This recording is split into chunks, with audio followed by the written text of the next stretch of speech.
Thank you. We may be seated.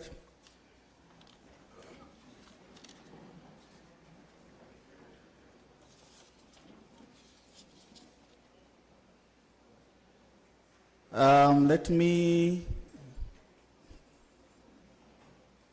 acknowledge the presence of Dr. Murodi and members who were not here yesterday who are joining us today for the first time. You are welcomed.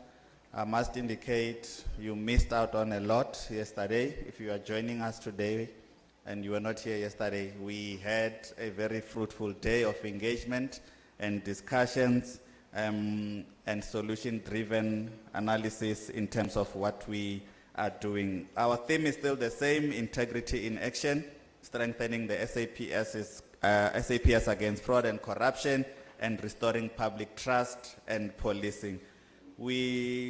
Today's program is slightly different in that there will be commissions. So we'll go through part one, which is a panel discussion that talks to different type of subject matter today. We are focusing more on cyber as well as corruption, on drugs proliferation. So we will have those two panels before we break into the commissions, which will then be addressed and explained in detail. Without wasting much time, let me call on to the podium Professor Farisani to come and introduce the speaker, the School Director of Criminal Justice. That will be Dr. Murodi, who will be doing the opening for today and just highlighting what today will be all about. So Professor Farisani will introduce the next speaker. Prof.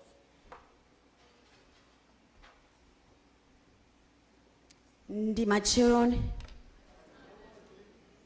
Abshin, Sanbonani, good morning, Goeiemorgen, Dumelang.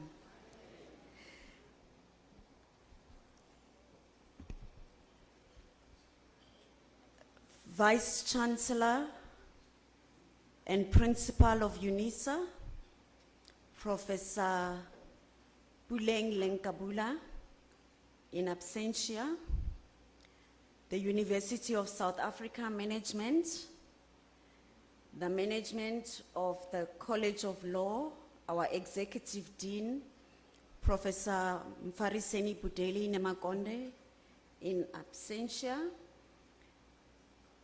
our Director of the School of Criminal Justice, Dr. Murodi, the Chair of Department of Police Practice at UNISA, Professor Mabudusha, the Director of the School of Law, Professor Dube, South African Police Services, all members of management in the order of the ranks, and everybody here present, I once again say good morning to you. Mine is not to welcome you.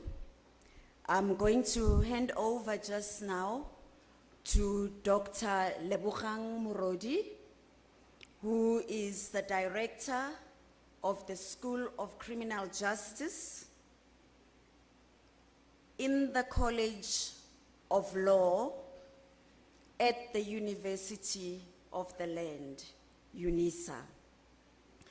Dr. Lebogang Murodi has been at UNISA for more than 15 years. He holds vast experience in teaching, in research, as well as academic leadership.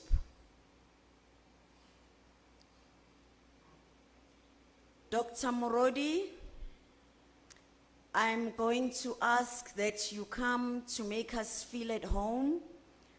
We don't know if the dogs have been unleashed or not. And I'm now handing over to you, Doc. Here we are. Thank you.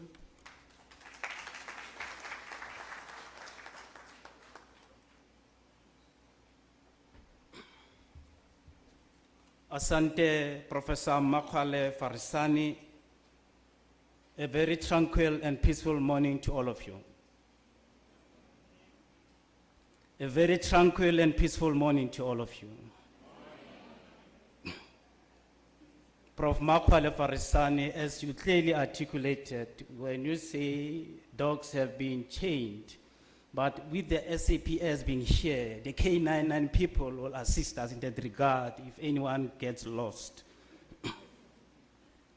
Madam Program Director, Professor Makwale Farisani, the rarest opportunity that you afforded the College of Law to make what you call the royal reception to our most important stakeholder, the South African Police Service. The two-day Imbizo pitched at what I could say it was quite an unprecedented apogee. The presentations as presented as of yesterday, I've heard that we have missed a lot, and I think one way or the other will try to say those who have made presentations should prolong their stay at Tunisia until their presentations are done. The arguments that have been advanced to challenge the unventured spaces in the setting that we operate, we as the College of Law, academic constituency is quite indebted to your active involvement, participation, and more importantly, your inputs and contributions. At UNISA, we advocate the vision of shaping futures. I could see from the mission of SAPS is that to prevent and combat crime. In the School of Criminal Justice, this is what we are actually associating ourselves with. As we assemble today, it is without any shadow of doubt or any hesitation or skepticism to declare that the 2026 Imbizo that is led by Professor Mabudusha and team in the Department of Police Practice. We are specifically saying, Prof. Mabudusha, we are very, very much thankful and highly appreciative of the leadership that you demonstrate. The objectives are still to be achieved. Trusting and in the space of saying with absolute confidence that these particular 2 days have been quite something that's to be of excitement, whereby we speak about humanity must be the beneficiary of this assembly. Working together through collaborative efforts is our currency at our disposal. Let us leverage on that. We are also being reminded by one of the African scholars who's a Pan-African, Kwame Nkrumah, who's advocated the legacy of what we call African unity, self-determination, and the fight against colonialism and neo-colonialism.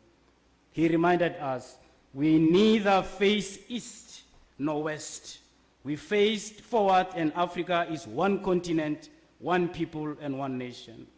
There are quite significant takeaways in this particular code. In the world that is characterized by uncertainty, and issues that are of migration aspect, we have heard in a number of spaces whereby we are not treating each other in the way that is expected of us. These very same discussions is something that will say our future must be the one that projects the country that we also envisage as Nelson Mandela desired. The collaboration in the development of what we call the new qualifications or programs in the area of catalytic in each area is one of our DNA, as advocated by the VC and the principal of this megas and August University. The leadership of Professor Budeli Nemakonde is extending the invitation to you that are our partners in advancing and also encapsulating our programs to the next level. As I indicated, that the College of Law's vision is that of striving for social justice and shaping futures. We have what it takes. This has been clearly demonstrated in this particular assembly of high-profile presentations. Special thanks to the SAPS under its leadership and the entourage that has assembled. Can we give yourselves a round of applause? It's not sufficient. A thunderous applause. To the friends of the College of Law, you are true friends, indeed. All academics, professional, and support staff, gracing this occasion, it remains also an area which we say it has not gone unnoticed. It's quite uncontested. Indeed, today we know what each other is here for a particular purpose. This very same level of networking must not only be limited or polarized to the space of only social networking, but it must be translated and transferred to an area of sustainable developmental imperatives. We are very, very proud and pleased to have been part of this, part of resounding success. We wish you that you are sitting in this particular assembly will assist us to achieve our mutual goals. When you go back to your respective constituencies and boldly tell them that we went, we saw and we conquered. We must find national solace in the diverse authoritative sources from which Gaza's exchange must be something that we are breathing from, of which we find expression in the very same setting we are living in. I also want to remind ourselves that we are, as a country, that we are leveraging on what we call National Development Plan 2030. Apart from that, there are also sister authoritative sources, which are speaking also to the space of what we call African Union Agenda 2063. And also what UNISA is also leveraging on, it has its own strategic vision that is of 2030. Imperatively to cite or to indicate is also that the umbrella that the authoritative source is that of the United Nations Sustainable Development. These very same ambitions, in order for them to come to fruition, collaboration, as I indicated earlier on, is the currency that we need to capitalize aggressively so in order so that we must be active in this particular setting.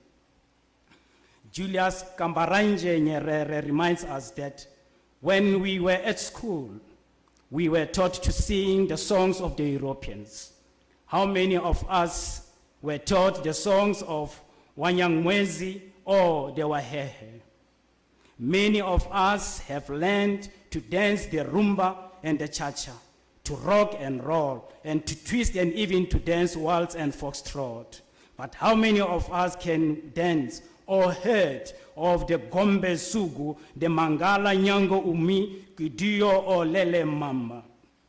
Where is our blueprint? Martin Luther King Jr.'s speech to a high school student is coined, "What is your footprint?" We need also to take note of that other forefathers or those who came before us in terms of in leveling what you call the playing field so that we will be able also to reap the fruit that they have planted. Curriculum transformation from what the College of Law stands or represents is that of decoloniality and Africanization. We need to be in that particular setting of saying our offerings must be relevant, must be contextualized in the space of a level of appropriateness. We are also saying forward thinking is what we always endeavor rather than to remain static. Fostering what you call critical thinking, embracing change and decolonizing what we refer as knowledge system in order to better service diverse constituency. Permit me, Madam Program Director, Professor Makwale Farisani, to conclude with what Malcolm X also indicated in as far as education is concerned. Malcolm X reminded of the significance or the importance of education as being a passport, the passport for the future, for tomorrow belongs to those who prepare it today. Ladies and gentlemen, we are indicating that all of you who are here, dogs have been chained, whispered to that the K99 is taking care of that particular space. Be at liberty to engage, to network, and be at home, engage and network in a very, very space that will say, when we go out to our respective constituency, we are able also to report back to them, formally or informally, in the space that we are saying that let's take care of each other, we need each other. Ladies and gentlemen, enjoy this particular session. I thank you all.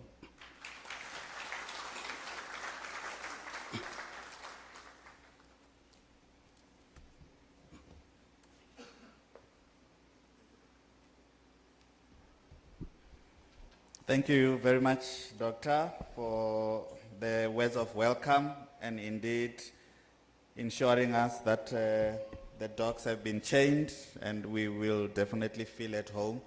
Not just at home, I think it's very inspiring as you walk through the first floor there and you see all the alumni and all the alumnus, you also want to come and study.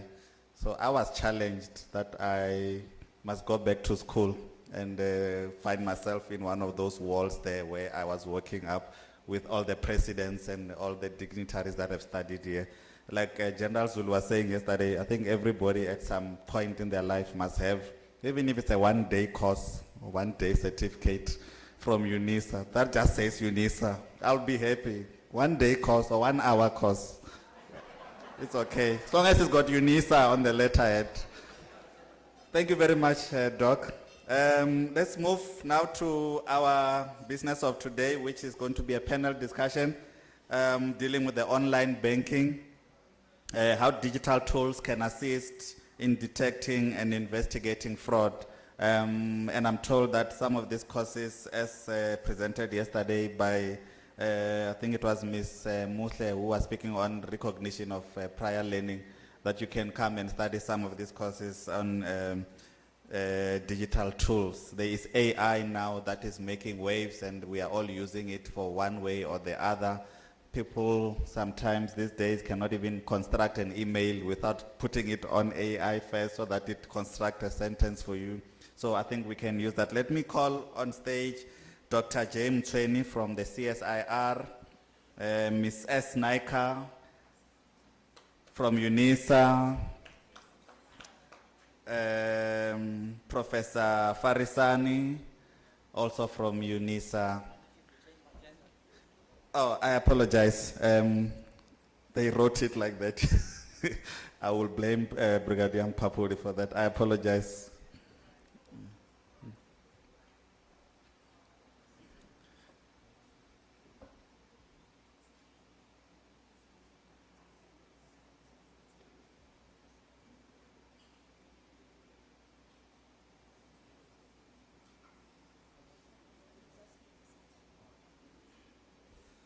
Okay, thank you very much. We do have our 3 panelists to discuss that topic, as I said, on online banking heist and how digital tools can assist us in investigating and detecting fraud and corruption. I will ask them to just give us their opening remarks quickly in 5 minutes, and then we'll take the discussion forward, coming up from whatever they would have discussed. Let me start with Dr. Mtsweni, your opening remarks.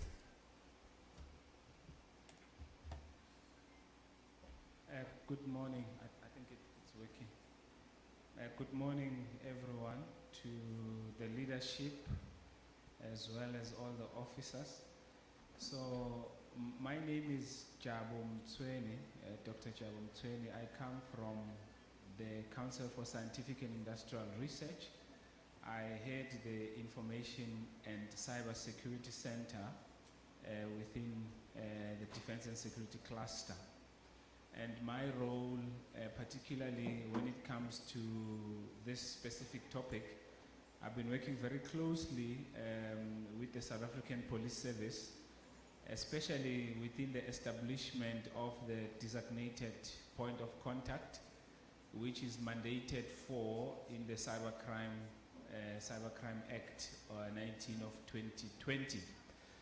And I think the topic today is obviously very, very important, and we will touch on a number of issues. I think particularly, sharing with you some of the examples when it comes to digital fraud, because there are many modus operandi, when it comes to digital fraud, but also share with you some of the work that we do to support the police across the country in terms of how to then detect some of these criminal activities, but after they've been detected, how to also ensure, for instance, that when they do the analysis and they go to court, they can stand, the test of time. In other words, the legal instrument. Yeah, so there are some examples that I will share. But because I was just asked to introduce, I will stop here for now. Thank you.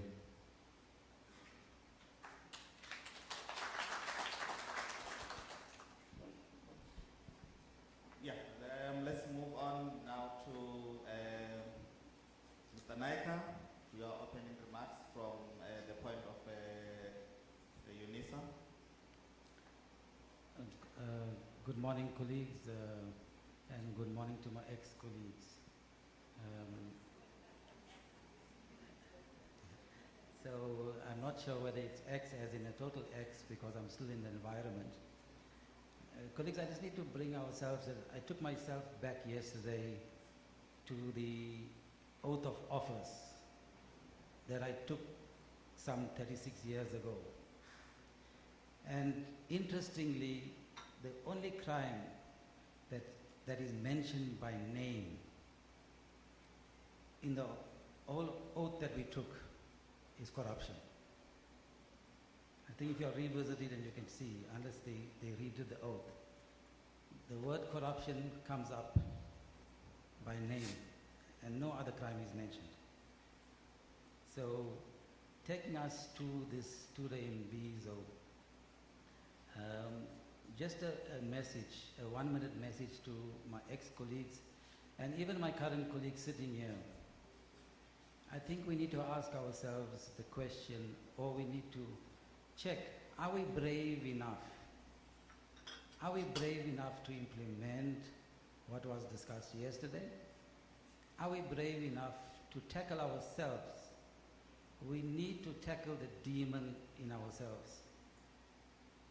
Because as a general mentioned yesterday, and she gave an excellent example of, I'm not sure which vehicle she was talking about, but she was talking about from the 1 series to the 7 series.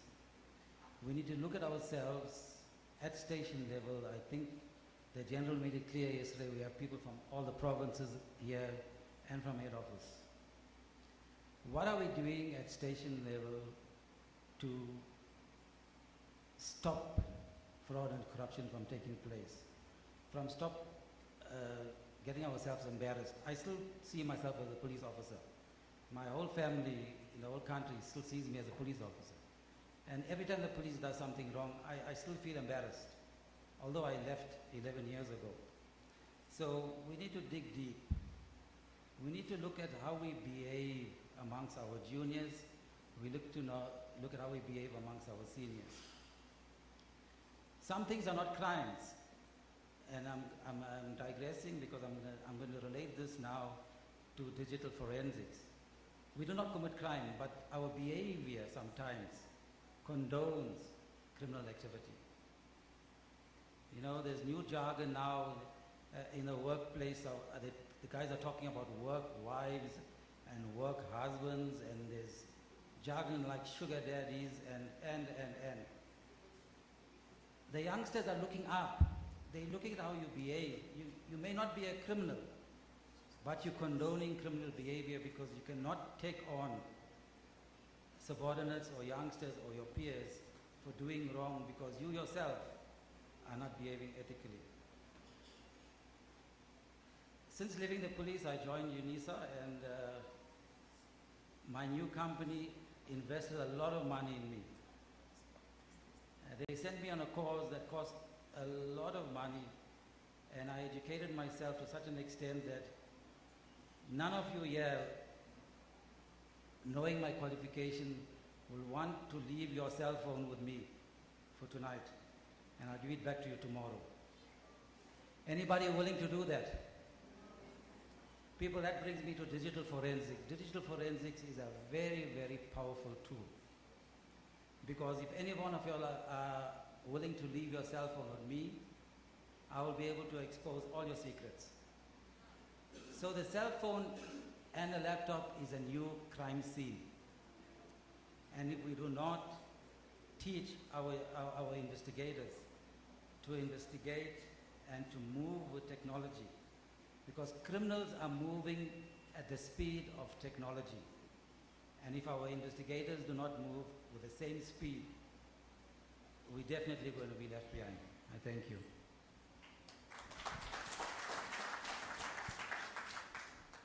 Thank you very much.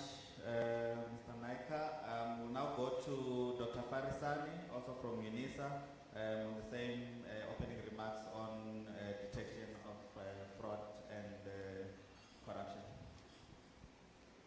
Thank you and good morning once again. My question is, this digital space that we are in, is it a blessing or is it a curse? I'm Dorothy Farisani, as I've already been introduced earlier. Makhwale is my middle name. I'm here at the College of Law at UNISA in the Department of Mercantile Law, and I specialize in corporate law and specifically corporate criminal liability. Now, our discussion today, you know, when you are given the same topic, then you have to try to think, let me try to avoid saying what the others are going to say. So I've actually taken it from a different angle. You will hear when I do my, not presentation, but when I do present what I have prepared for today. But when I think about the fact that we've just moved very, very quickly from a time when we didn't know about computers. You would see a computer in a shop. You would see it, maybe a service provider using a computer. And one didn't think or even realize that in no time we'll be having these digital devices. Last night we were at a gala dinner and I made an example where I said, as a young student, I was walking, I think it was in Sunnyside if I'm not mistaken. And this person in front of me was wearing a t-shirt which said, if you are not somebody.co.za, you are nobody. I had no idea what that meant at that time. And it's not even that long ago. And then later on, I find myself in the workspace and suddenly I become a somebody because I've got an AC.za behind me. But then we have a meeting, and the meeting, instead of receiving the usual notification, what we used to have in the past, we had spaces where all the documents, all the correspondence would be put in. And so even meetings were called in that way. So you would get the memo telling you that there's a meeting on this day, blah, blah, blah. But now, all of us had this gadget which we're supposed to use for work. And we all have email addresses. We're all supposed to be receiving our emails. And instead of sending a memo, we all received the email inviting us to the meeting. But then we get to the meeting and there's hardly anyone there. It was us youngsters who were there. I was a youngster at the time. And our seniors were not there, simply because they had not read the email. So we have moved further. We are now in a space where these digital technologies are accessible to just about anybody. And it's actually a choice to say, I am using it in an ethical way or in an unethical way. And that brings us to where we are. Instead of queuing in the banks and waiting, we able, I'm sure even as we were sitting here, yesterday some of us got something in our accounts, so some people may be busy doing the transfers, etc., without having to go and queue at the bank. So it is a good thing, but those who choose to use it unethically, they are busy making sure that wherever there's vulnerability, they are able to take for themselves. So on that note, I would like to say thank you for the opportunity to be part of this panel.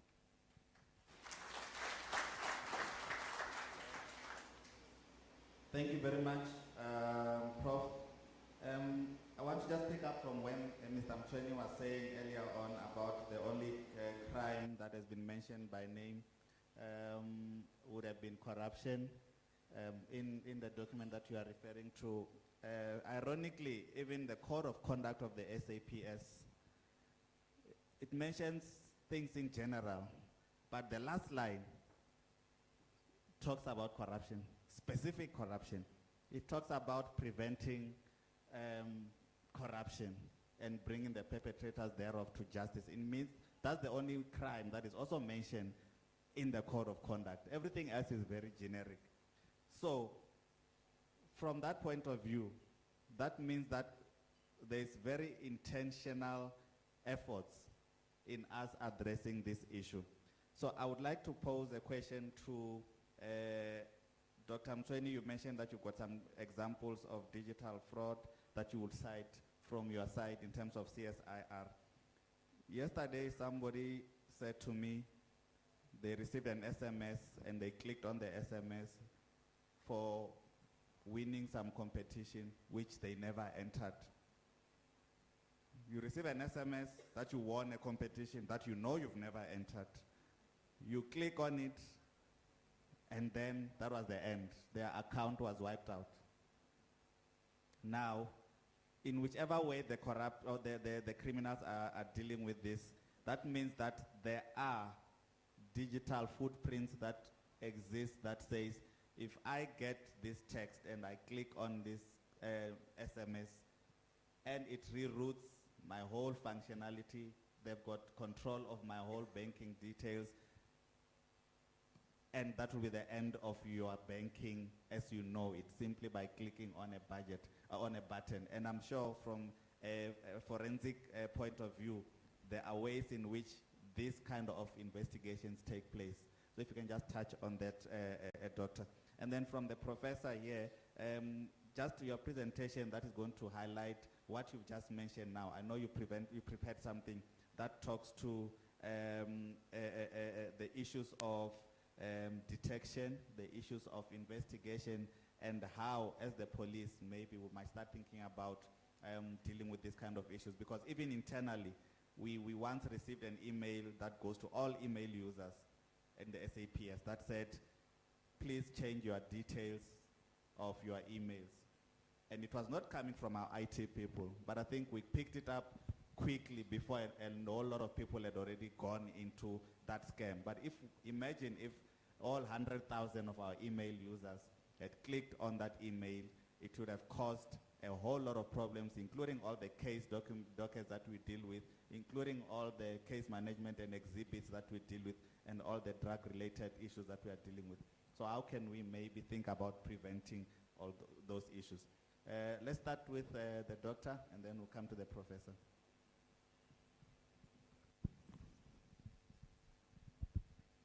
No, thank you very much. I think, there's a quote by Sun Tzu, one of the military strategists from China. And I always like this quote, and I want to share it here because what I'm about to also answer to relates to it. And he says, if you know yourself and you know the enemy, you don't have to worry about, when you go into the battle, because you will always know both the good and the bad, and you'll be able to deal with it. But he further says, if you only know yourself and you don't know the enemy, you are always going to lose one battle when you are in the field. And he further says, if you do not know yourself and you do not know the enemy, every time when you go into the field, you are just going to always lose because you don't know the enemy. So what does this mean in our context? Digital fraud, including the issues of corruption using digital tools, is very rampant. But one of the core weaknesses is number one, we don't fully understand ourselves as maybe, let's say, the defenders, and also we don't understand or we don't get a grasp of the modus operandi of these criminals. But by the way, you know, before long ago, let's say maybe before the cyber issue was very high, we would sort of put the criminal, somebody who's wearing a hoodie, is maybe carrying a knife, and so on and so forth. But today, criminals are just amongst ourselves. And I can tell you, if you think even where we are sitting, because I've seen it, it happens before, when we have conferences like this, there are even criminals who are attending these conferences with us to also listen to the same things we are talking about. So what I'm trying to say is we need to understand these modus operandis. Because I'm sure even when we hear about corruption, sometimes it's people that we're drinking coffee with, and you wonder to say, but how did this happen? So the point I'm trying to make is that where there is technology and where there's people, you must always look at the good and you must always look at the bad. And we must always understand that, because if we don't understand it, we won't be able to fight it. I always tell my team that I am not a criminal, but if I don't understand how criminal operates, it will be very difficult for us to even investigate and even use the tools and understand fully how to catch them. Because within the digital fraud space, you know, SAPS says it accounts for 65% of all financial crimes, 65%. In other words, people nowadays, I was checking the stats that came from the police, you know, a few weeks ago, where they even speak about the issues of bank robberies, in other words, physical bank robberies. And they will tell you that that is less, I think there's about 1 or 2. It's no longer the same. But if you look at cybercrime or digital fraud, it happens across the board. And by the way, it's committed across government, in the private sector, as well as within the civil society. Just want to give you a simple example, which was reported by ICU just a few days ago, where 2 people or 4, they were just cleaning up home affairs. This is like digital fraud because they sell these visas and permits via WhatsApp, and then these people have made about 16 million.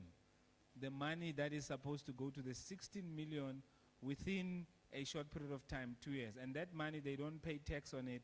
And that's just a small, tiny bit of it. I can count, you know, we've been involved in municipalities where people conduct these business email compromise, where, for example, because organizations are not protecting themselves properly, just like the issue we're talking about of clicking the link. Because once you click on that link, because of the fear or, no, of the rush that we have won something, it means there's a lack also of awareness from the user perspective, right? So the users are not savvy enough to even understand that, hey, before I click, I need to think, I need to do this. In this particular municipality, where we conduct some investigations, within just 2 hours, about 30 million was transferred from the municipality account to different accounts. And this happened solely through a laptop where somebody takes their laptop home, and when they are home, they give it to their girlfriends or boyfriends and stuff like that, and then they install some malware on the laptop, and then due to that, they then steal some of this information. So there's many types of this. I don't even have time to talk about them. But one thing I also want to say is that from the digital forensic perspective, in terms of now, how do we catch some of these things? You know, they always say it's very difficult to protect what you don't know. You know, it's very difficult. At home, at least, when we get into our homes, we can see that the TV or anything has been stolen, if maybe there was a break-in. In the digital space, it's always very difficult, because even when they steal your data or your banking details, they take them, but you still have them. And that's why many people only see afterwards. So one thing that I want to just emphasize, and this is very, very critical, is we need to accelerate digital literacy, right? We need to accelerate that. Why am I saying this? It's because when people, for instance, don't have jobs, and you know, their cousins or whoever sends them maybe links to say, you know, send your CV here and do all those sort of things, they will never understand that most of those job scams, they steal our banking, our IDs, for example, they steal our personal information, which then are used to even send you this link, and then ultimately it gets into a situation whereby you are cleaned out. So the issue of digital literacy is very, very important.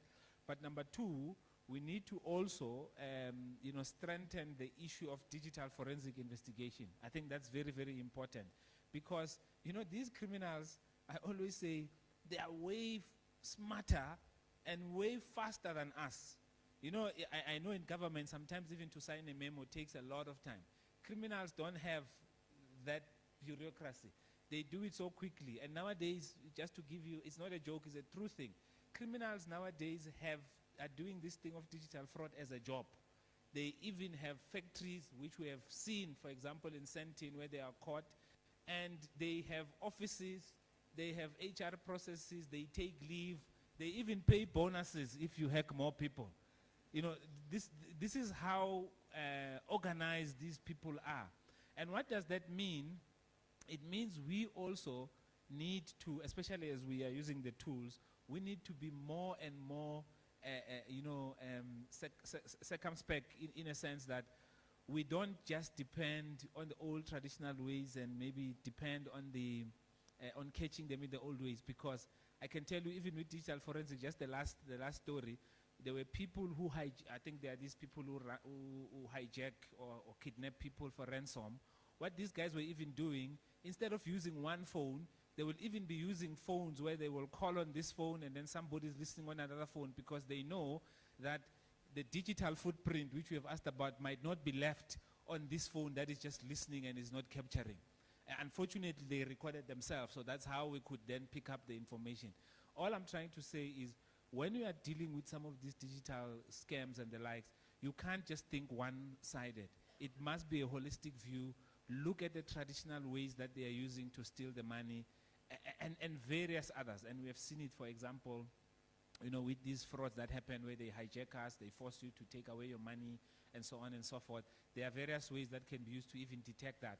But it requires all of us to work together and all of us to take it seriously and, in a way, behave like criminals, be more faster than slow. Because currently, we're a little bit slow and the criminals are moving way too faster than us. Thank you.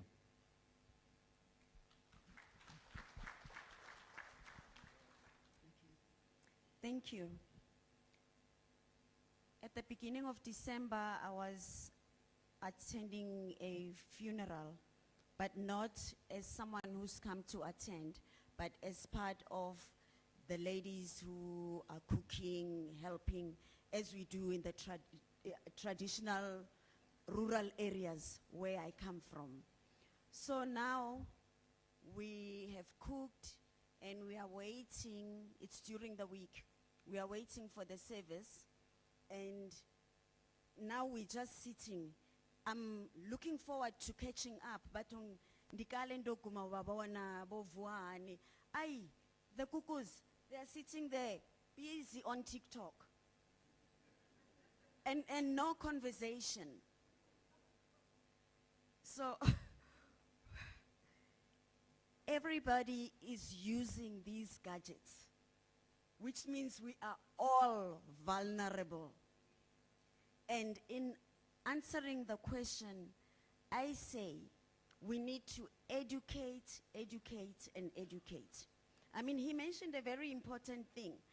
Even yesterday, I received something which said I won something, but I just ignored it.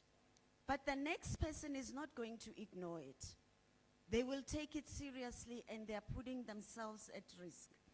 So when we educate, we must cover everybody. It shouldn't just be that we have our target audience, because when the banks want us as their customers, they don't go for target audience or target customers.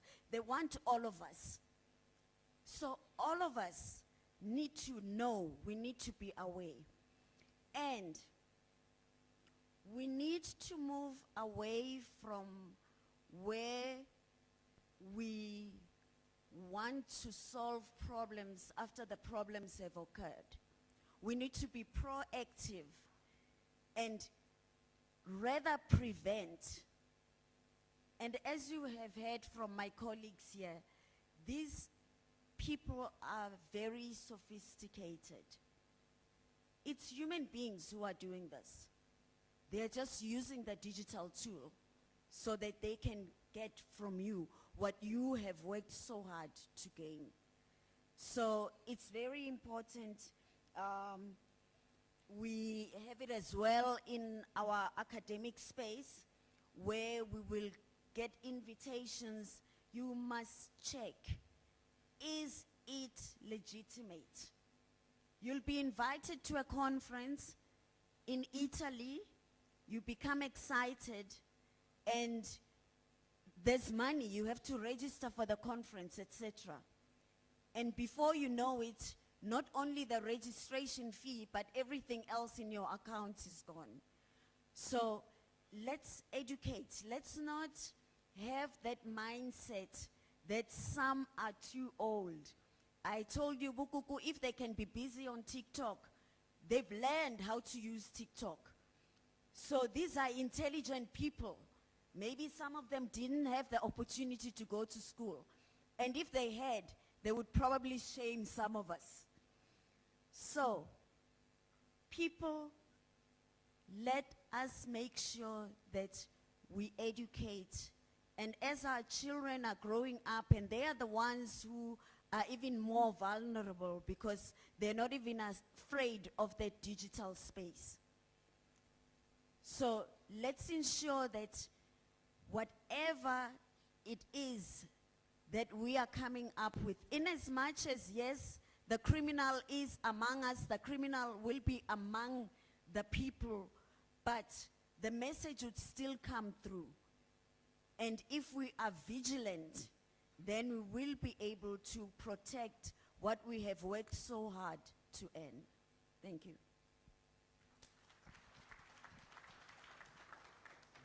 Thank you very much, Prof. Farisani.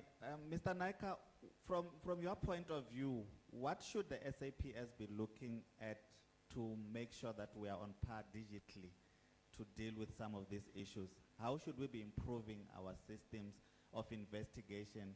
If I'm in Pretoria and the person who is busy on their cell phone or laptop is in Cape Town, where is even the crime scene there? Because there's no border digitally. What should we be looking at? Thanks, Chair. Firstly, before I answer your question, I need to explain to you all in terms of jurisdiction of where the crime occurred. It becomes difficult when it is a digital tool, because leave Cape Town alone.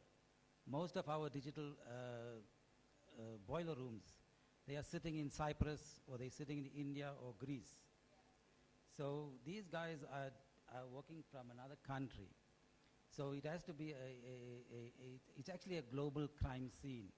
And the definition of a crime scene as we normally have it, and the jurisdiction of the crime, is non-existent when it comes to digital crime. So to answer your question on what the SAPS must do,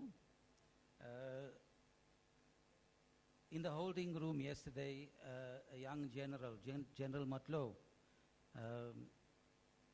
she instructed me, and I don't think she knows that I don't work for the police anymore. She instructed me, General, before I go on, colleagues, everyone sitting in here, I need to tell you all something. There's a general and there's a doctor. General Matlow and Dr. Marakalala. Would you make yourselves visible, please?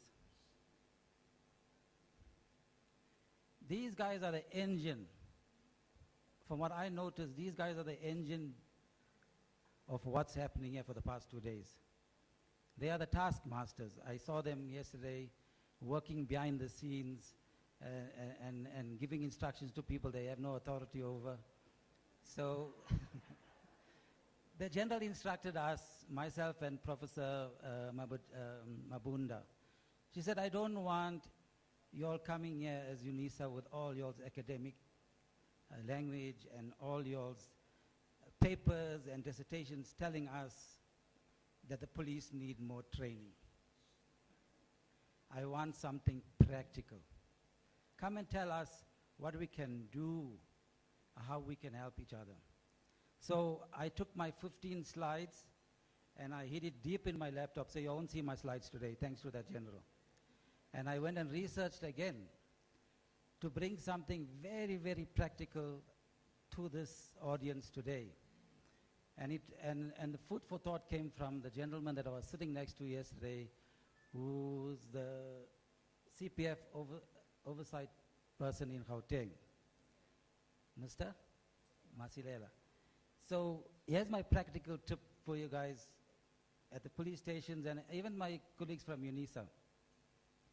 It's not expensive. We all have this tool. It's called a cell phone.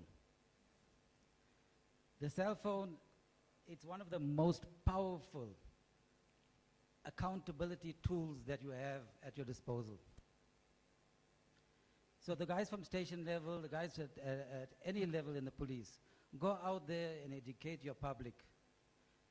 Although your police officers that are criminals will be your enemies, educate your public to use this tool, because digital forensics is going to help in terms of accountability. Recordings of police officers doing wrong, recording of police officers taking those bribes, and I think over the past few months on the media we've seen police officers have been arrested, they've been is that inexpensive cell phone that you have in your pocket. We don't need expensive camera systems and AI bots to monitor guys. So once the public becomes aware of this tool and how they can use it, it'll empower them. And it'll also empower police officers to become more expert in their fields by using this simple tool. Because police officers on the crime scene, we were taught in the younger days when the crime scene is a holy ground. But the crime scene nowadays has changed. It changed from a huge scene to a laptop or a cell phone. As I mentioned earlier, a laptop and a cell phone is a crime scene.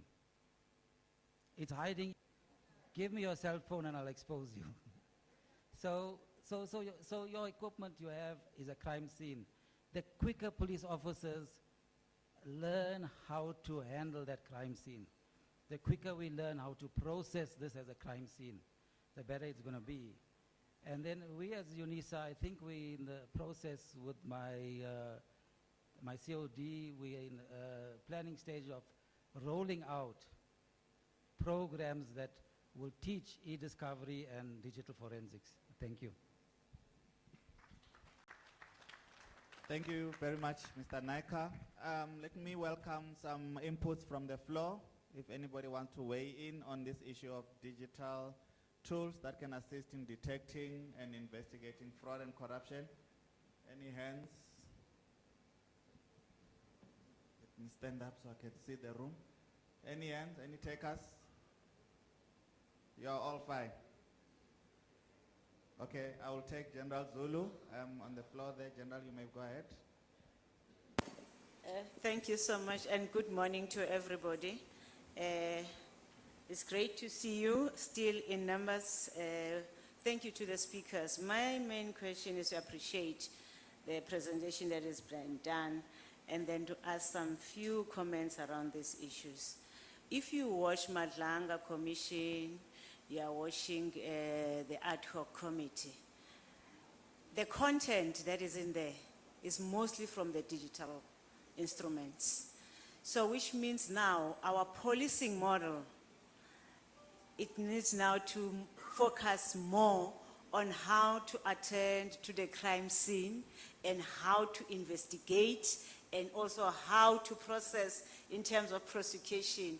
In fact, also extending to NPA and the judiciary system. What can you advise us as we are moving from this old policing, which is becoming now more on the digital policing? We police with digital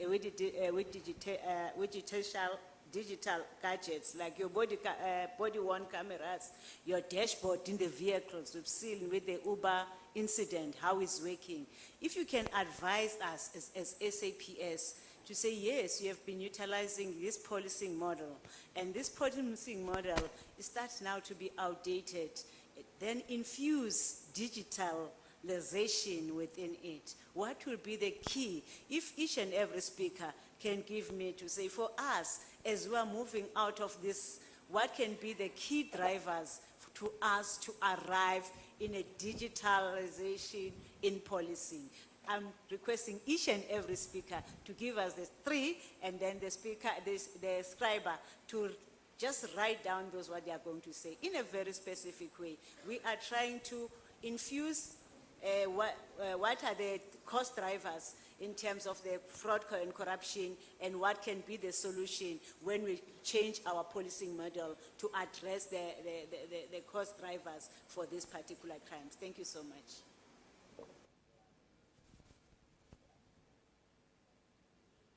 Thank you, General. She just said she is requesting to give us the practical, as I was asking, tools of what we can do as SAPS. But before you respond, let me take, I think there's another hand. Yeah, there's another hand here. Then I'll give you an opportunity to respond. You can go ahead, sir. Okay, thank you very much. I think my question will go to, I forgot the name now. Yeah, Ms. Naker. Maybe a simple question, how to identify and stop fraudulent debt, you know, this debit orders. When you are seated there, sometimes you just receive an SMS to say, authorize this debit order that you don't know about it. And this become very critical. Maybe I want to hear from you, what is your take with regard to that, as you can advise us. Thank you. Thank you. Mr. Naika, we'll start with you. You can take his question as well as respond to General Zulu there on practical. Mr. Naika. Let me take one last hand here, then I'll come to you.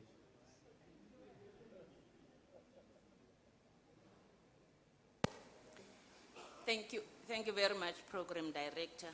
And just to amplify what has been indicated here today, the issue of cyber is very serious because it's not locally, it's happening globally. And that has become the platform where crime is being committed. But I'm still looking for an answer, which I don't have myself, but with the wisdom of the brains that we have here today. What can be done with these telemarketers? Because that is where everything starts, and they are taking the footprint of your voice and they use it to commit crime. Is there anything that can be done? Because as government, I think the policymakers can contribute to make an input, an impact in terms of this space. That is just my input, but the organized crime, the serious organized crime, whether it's fraud, whether it's collusion, there is a network that is happening. You don't know the person, but they are coming together in the cyberspace with a common purpose. And as a result, the global community is suffering because money is being siphoned, especially from the government departments. I thank you. Thank you very much, General. She's also calling for the legislative framework on the telemarketers that we receive every day, people selling you things, and if you ask them, how did you get my number, they can't even answer you that very simple question. How do we deal with that from a legislative framework? Mr. Naika. Thanks, Chair. General, to answer your question, I think the equation is quite straightforward, although it's not as straightforward as it seems. But if the criminals are are using technology to commit crime. The SAPS needs to use technology to combat crime. And not, before I came and while I was preparing for this Imbizo, I spoke to a few of my ex-colleagues that are working on the ground.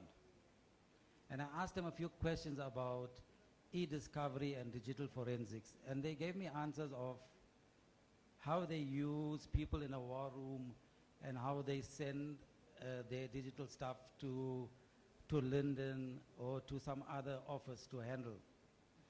Those days are over. We should get every investigator from township to cities empowered on how to investigate a laptop or do digital investigation and e-discovery. It's absolutely important. It should not be a specialized unit, because all the tools out there, the police has it, General. There are people, there's pockets of excellence in the police where they are using these tools. The guys are using the tools. They have much more expertise than us in the academic space, because they're working with it practically every day. But that expertise is limited to a small number of people, and that small number is not going to have the impact. We need to distribute that knowledge to everyone. To answer the second question, what I got here was basically the uninvited SMSs that we get, or message to sign something. The short answer is, don't press on a button. If you did not win a competition or if you didn't apply for something, do not press it, because you will expose yourself. There's no other defense mechanism than not clicking on something that you don't know. Because these guys, they call it phishing, and they spell that phishing with a P. It's not phishing with a P, it's phishing. They're phishing, they're putting in the bait. And if we are naive enough to take that bait, then we get caught. So stop pressing and clicking if it's not for you. Leave those guys alone where they are. The last question, I'll try to answer it in short. We have the POPI Act that protects our personal information. But I did a little bit background into this. How do these people get our numbers? How do these telemarketers get our numbers? We authorize them. We authorize them, and when we take that insurance policy or take that bank loan or apply for whatever, there's a tick box there. If you allow the guys to contact you or to use your information for marketing, if you tick that box, they will market and telemarket the hell out of you. If you don't tick the box, it's fine. You protect yourself. So I think you keep yourself away from that. Unfortunately, some of us are exposed to this because before we learned about POPI and before this thing became an harassment from telemarketers, we already ticked the box and we gave them permission to call us. Thank you. Yes, I think I wanted to respond to the first question of General Zulu in terms of what could practically be done. I think one of the core things, we don't have a digital crimes sort of like a combating strategy. And I think we can do a lot of things, but if we don't have a consolidated anti-digital fraud and corruption strategy, it becomes a little bit of an issue because we also have a number of duplications, across the country in terms of who is doing what and how they are doing it, and also we don't share a lot of resources. So I think that for me is very, very important. But the second aspect of it, General, is the issue that, for instance, the Cybercrimes Act, I think it's Section 52, if I'm not mistaken, Section 54 rather, it already empowers the police to work very closely with the internet service providers, like your ISPs, all the people who are providing the communication, because, including the banks. Because one of the things that we must all be aware of is that when these criminals are conducting some of these activities, they are not doing them in the dark where nobody sees. For example, the money passes through the banks, the telephone calls, whether they're using banner phones or whatever the case might be, passes through the mobile network operators. But the Cybercrimes Act, for example, says if the ISPs, the banks and the others, they then recognize that people are committing crime using them as a channel, they need to be able to report that to the police, for example, within 72 hours. But generally that doesn't happen. And that needs to be enforced, that needs to be in place, because in other countries, for example, in America and the likes, if somebody has been killed, they will easily find what might have happened within a short space of time. Why? Because there's a very strong link between the mobile network operators, the ISPs, and they must also cooperate. And I know sometimes when crime happens, you know, we have Section 204s and Section 205s and the likes, but sometimes those is a long administrative process. So data is there, we must just ensure that we enforce the act, and they are not going to wait for the law to be implemented and before, you know, they stop. By the time when the law is implemented, they are gone. Now, this issue, and I'm going to tie it with the question about the telemarketers. Now, there are a number of syndicates in the country, a lot of them, who are having big equipment, and they move with this equipment all the time, which is able to make automated calls every day. So these scam calls that you get nowadays, they are no longer most of them manual, they are automated, because they make a lot of money out of it. But most of these devices that they use, they are on the network of the mobile network operators. Somebody knows about these devices, but the question is, how do we then quickly detect them? I know there's a syndicate that has been found recently in Sentin. These guys were operating here, but they were calling everybody in the state and somewhere else, committing this digital fraud. And these devices, they buy them all over, you know, in Asia and stuff like that.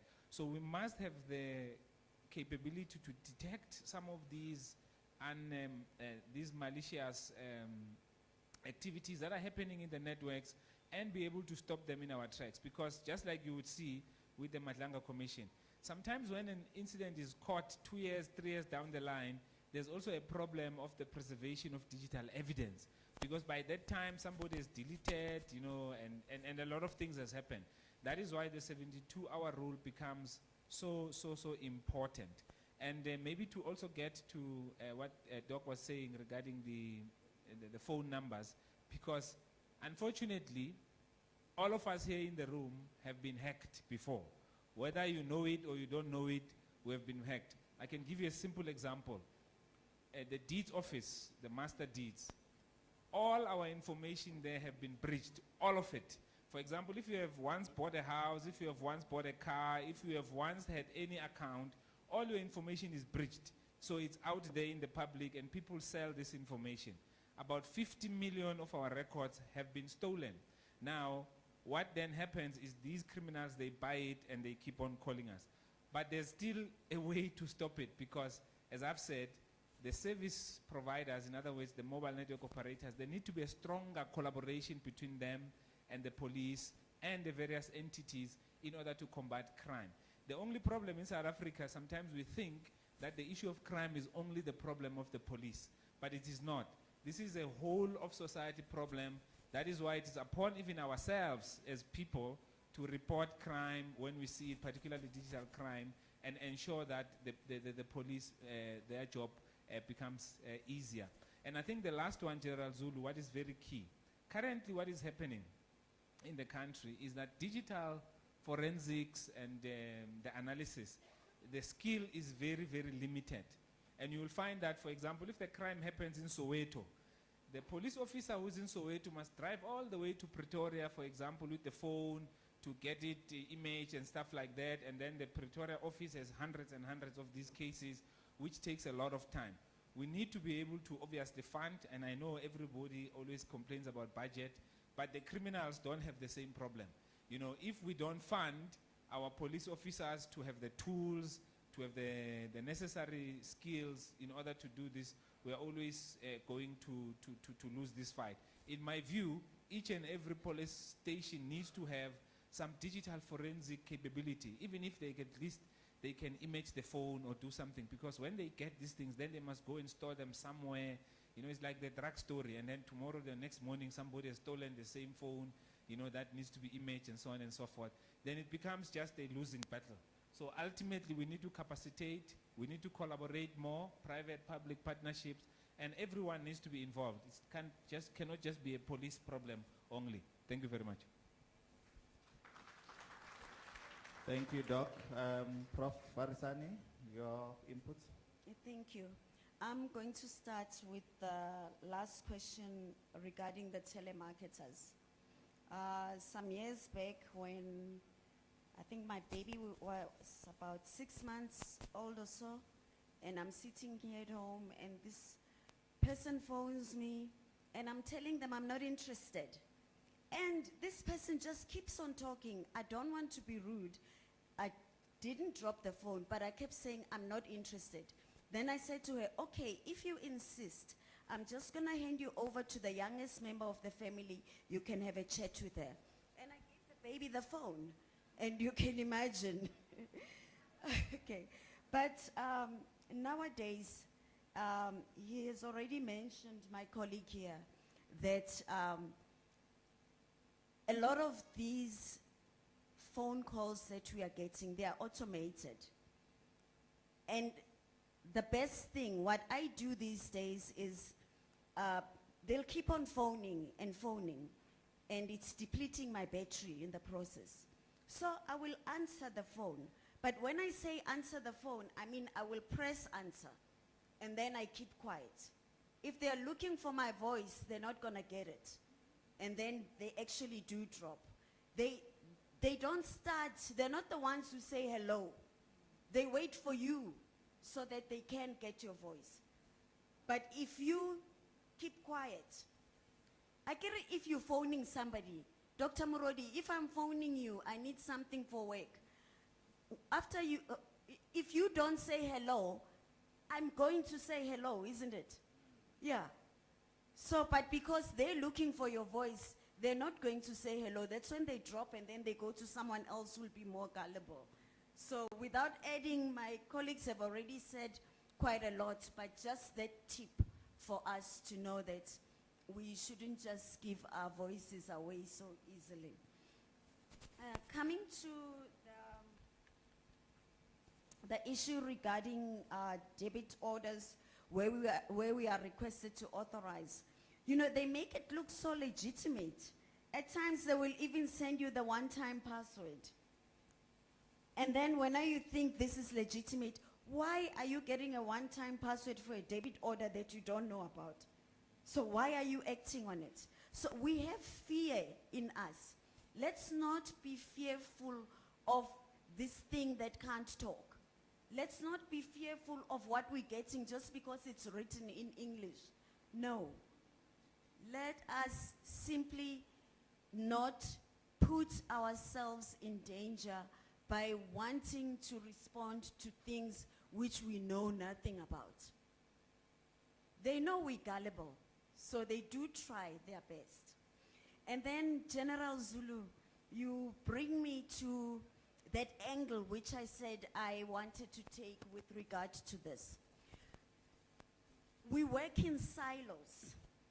So the SAPS, they're doing their own thing. We as academics, we're doing our own things. There's a lot of work that is being done. But because we are working in silos, we are actually becoming inefficient and we are wasting resources. And at the end of the day, we have the us and the them. You know, they are doing this, we are doing that. But we want to achieve the same thing, but because we are working in silos, we end up being like sheep without a shepherd. So,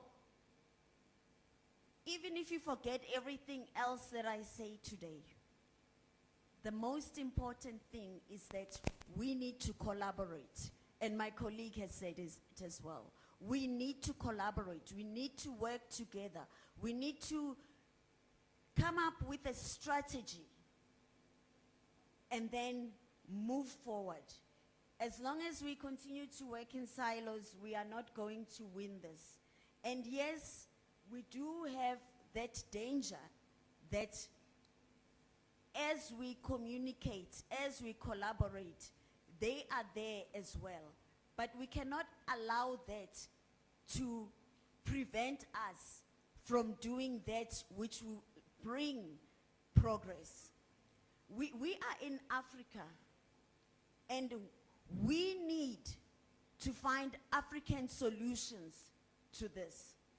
And as we collaborate, and as we decide that we want to make sure that everybody is on board in terms of being educated and knowing about this cyberspace, Bukuku can't just sit there and be on TikTok.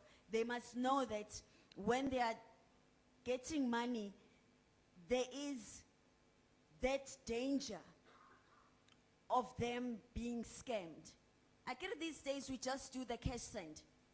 And Kuku doesn't have a problem. She knows how to use the ATM. But if Kuku is not educated, she will not know. And I'm mentioning Kuku because there's a Kuku who was scammed recently and she lost quite a lot of money. Now you may think that's a Kuku there, but I will tell you as well about a professor who was scammed in a similar way. We should not be afraid to get knowledge. But in this space that we are in here, we each have a role to play to ensure that we share the information. We make people aware. It starts off in the home. Make your own children aware of how unsafe this cyberspace is. And the starting point, because at times like now when they were on holiday, we were actually watching the Madlanga Commission with them there, the ad hoc committee with them there. So you start there, show them, look, do you see the evidence they're talking about? It's all coming from the cell phone. So there are dangers with the cell phone. And then now you can move on to warn them about dangers with regard to this fraud which is happening online. So that eventually when they are now handling their own monies, they don't find themselves dishing out their monies to other people because of lack of knowledge. So this is already a collaboration, but we need to move further than that and make sure that something comes out of this.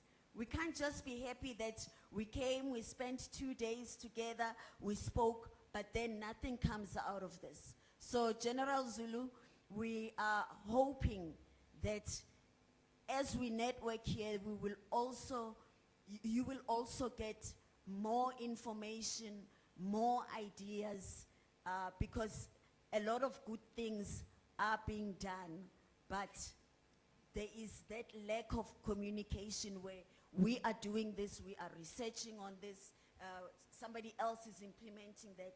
We need to work together.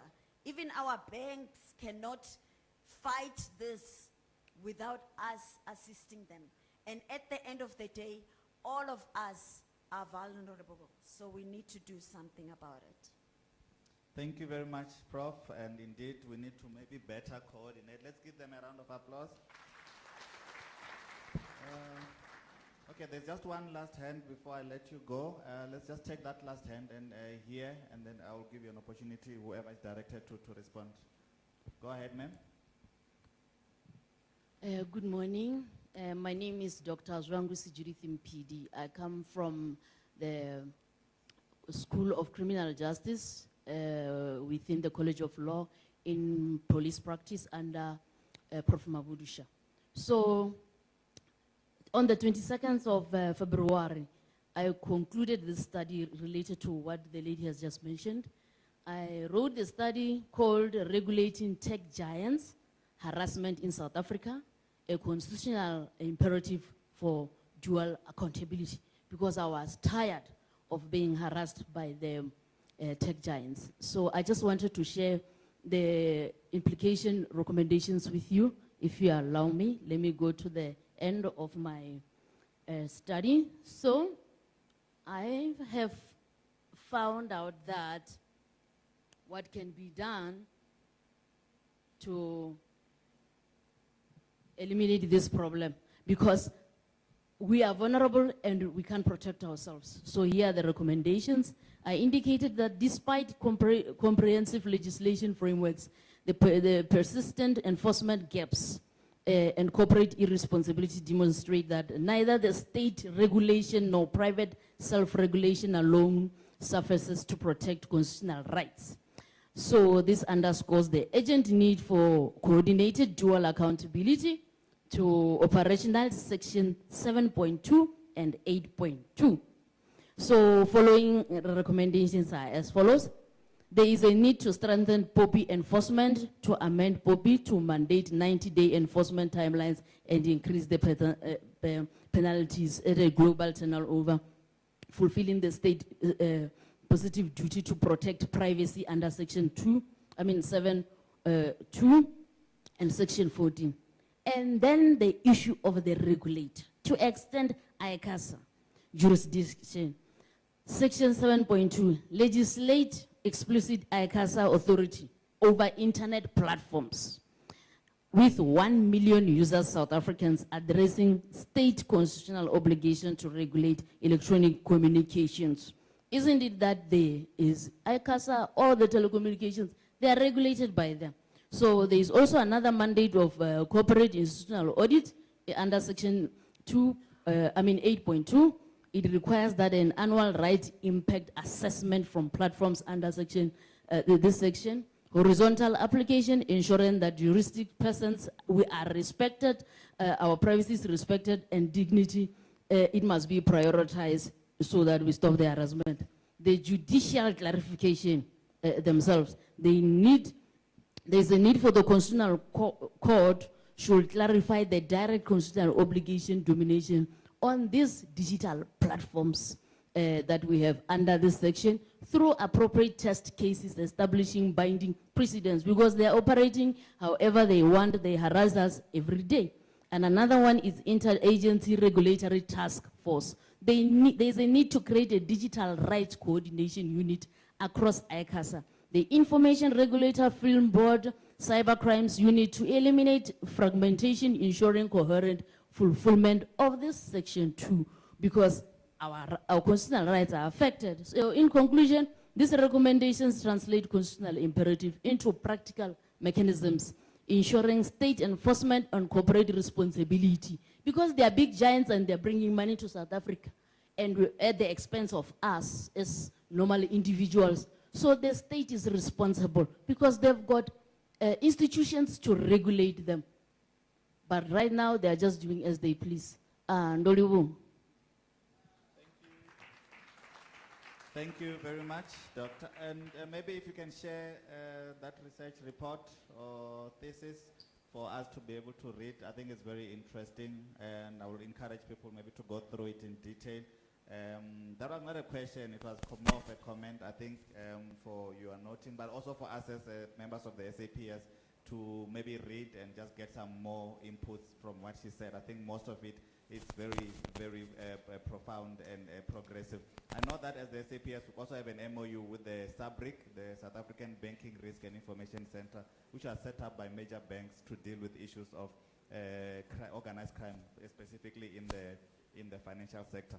With that said, let me thank my panel very much for their inputs on this topic of online banking and digital tools that can assist us.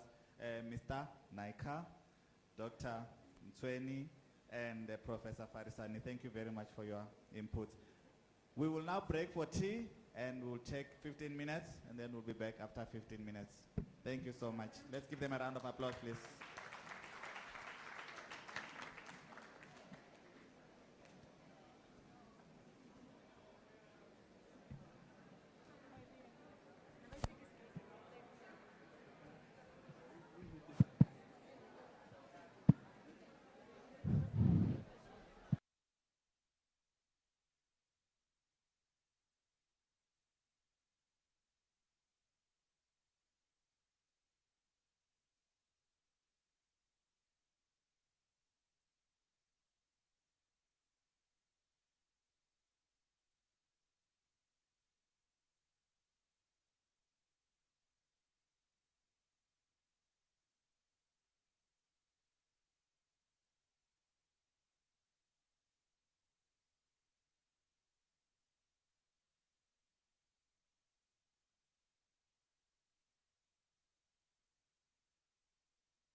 So I would like us to observe a little bit of quiet and welcome back.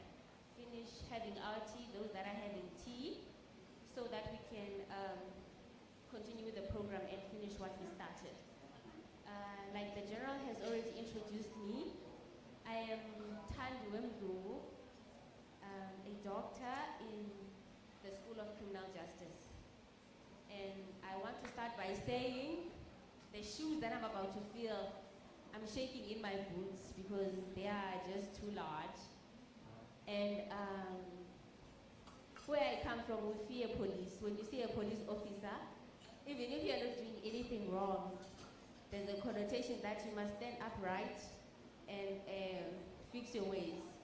So colleagues, can we continue with the program? Just got my license. Let's hope that I will land the flight appropriately for everyone who's here today. There has been a slight change in the program because of time.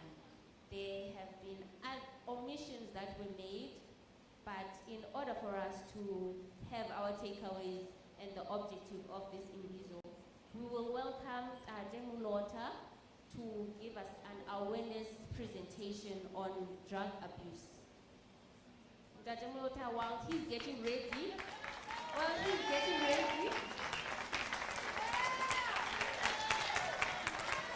I just want to quickly say that my introduction to him was also on TikTok. And on TikTok, he symbolizes strength for women that do not have men in their household. And you're a boogeyman to kids that are abusing drugs. So we use your name to scare people that are not doing well. Like, we're going to call Demulota and he will come unannounced.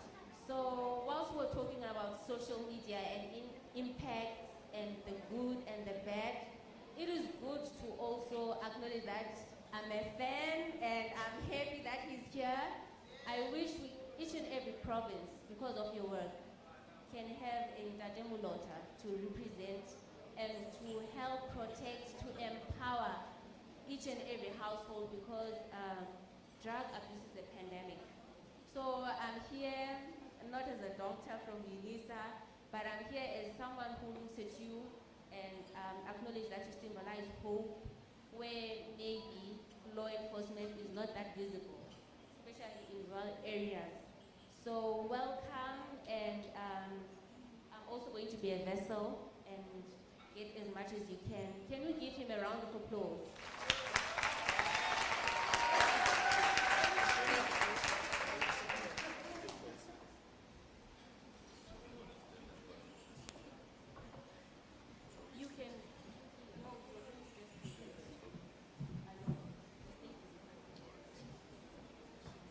By the way, I'm Ntate Moloto, not as she said Molota. Good morning and good morning, good people. I'm Mr. Moloto from an organization called Limpopo Anti-Drugs, Gangsterism and Crime. All right, my job basically is to restore lives of our youth in South Africa, but now we've moved out of our country. We've got my boy there from Lesotho. Stand up, my boy. I'm also having patients as far as, I had one from Cameroon, I think. I'm having patients from Botswana. And I want to present to you my boys and girls there. Hey, good people, I can't believe they've changed so much from the streets of South Africa to these beautiful kids that I'm seeing now. Stand up, my kids. Look at them, look at them.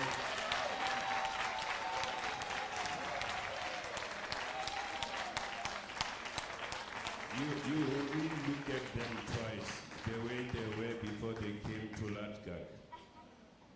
But now they are so beautiful and I'm so proud of them. I wish every kid in South Africa can change. Good people, I'm gonna start. It's a verse from the Bible, Deuteronomy 28, verse 43.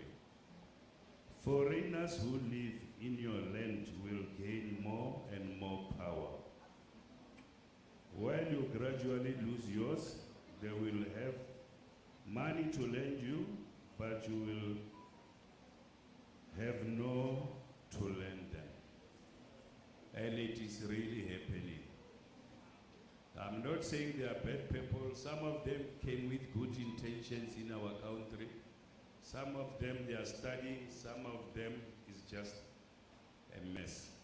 Because in South Africa, we don't have ingredients for drugs. There is no farm somewhere where you can find an ingredients for nyaope or crystal or anything like that. So these things, they come and enter our country, and the sad part, it affects our children. Most of them, they are educated, you can imagine.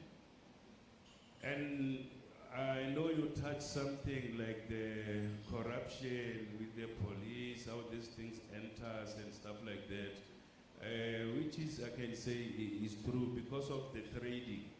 Some, they confiscate drugs. Those drugs, they don't land where they should be. And they end up on the streets back again. Before I started this organization to combat drugs, I was actually chasing those people who are selling drugs in my community in Seshio. And the sad part, you find them with drugs, you hand them to the police, later that day they are out. And they'll tell you, Amoloto, you are nothing, you're a small boy. And I realized that I was just fighting a losing battle. Then I said, okay, fine, because I cannot win this fight, I'm going to help those kids to hate it. Because most of the people who are selling drugs, they don't use it. They will tell you we'll never smoke that nonsense, but they are feeding that to our kids. So good people, you know, God is working. Because some of those police who are feeding back to the sellers, those drugs they are taking back to them, some of those drugs, some of the police, they keep them to themselves. And it's a curse to them. Because now I've got patients from SAPS at my center. I've got patients from Metro Police. I've got patients as far as Northwest. They are working under SAPS. And they've involved themselves into drugs. Because sometimes, if they don't take them back where they should be, they start wanting to test. How can I feel after smoking this thing? General Zulu, I was not here, Mamotlompere. People like you, I call them Boom Mamotlompere, because you are fighting a lot for this country. I watched you on YouTube, and you touched me when you said people must be glad and be happy of what they have. Because most of those police guys that are in my center, it's all about pressure. Just because he saw someone driving a BMW, he started gambling, and he wants to reach that level. After some time, when the money is gone from gambling, what he does, he wants to find a temporary solution to forget his problems and starting to smoke drugs. You were very correct, and I think they've learned a thing or two from you. So, good people, drug is a problem in our country, and it affects everyone. Whether you are top government official or a politics, it affects you. Matapel, her mother, she's a brigadier of police. This beautiful soul. Stand up, my baby. the whole brigadier. And she was affected. By the grace of God, I've helped her. She's from, I took her from Pretoria because I cared so much and I was afraid she will go back to same environment. I've managed to teach her at our center to do this nail technician and beauty, and she's now in Polokwane with me. I'm monitoring her closely. She's got her own salon.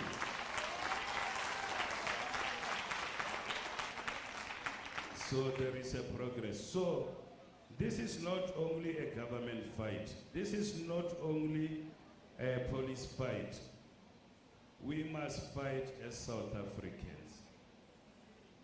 Because even if today you love that and your neighbor's child is smoking drugs, he's gonna steal from you.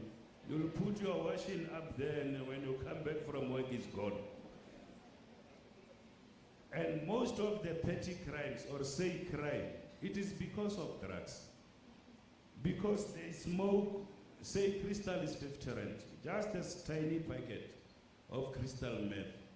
They must smoke 5 to 6 times a day. Yes, because of the craving. When you smoke, it says, smoke me again. Otherwise, you'll have the most painful thing in your stomach that you'd never imagine, or stuff like that. So, look now, they are unemployed, they are not working. How are they supposed to feed their addiction? Because they must smoke 6 times, 50 rands, or maybe 200 rands a day. Then they are going to steal from you. They vandalize our towns, they steal cables, they steal everything. Some of them, they even sell their parents' underwears just to go and smoke. It's true. It's so heartbreaking. Houses are vandalized. Imagine your own home, you go to work or to a conference like this one, you're from KZN. You come back home, all the wiring of the house is gone. All the plumbing is gone. So you can see this thing, it affects everyone. We need to stand up as a country, and if your neighbor is selling that, just organize the people from your street and say, let's go to that man's house. Today we are going to give him a warning that you are not going to sell drug in our neighborhood. Because you can report them, they come back again. So good people, let's stand up. All of us, let's stand up when we see such things and just tell ourselves it is not only a police matter. We've got fraud nowadays. There are replicas of Moloto everywhere in the social media. There are many latgags. They are scamming people each and every day because they know, because of this drug pandemic, parents are desperate. So they are scamming people every day of their hard-earned money. That's why I've decided and do some awareness that we don't take any money before we come and help you or before we admit your child. So, December, I opened a police case to say there are a lot of scammers. I've got their account numbers. These account numbers might help us to get these people. So, generals, please, I've realized something.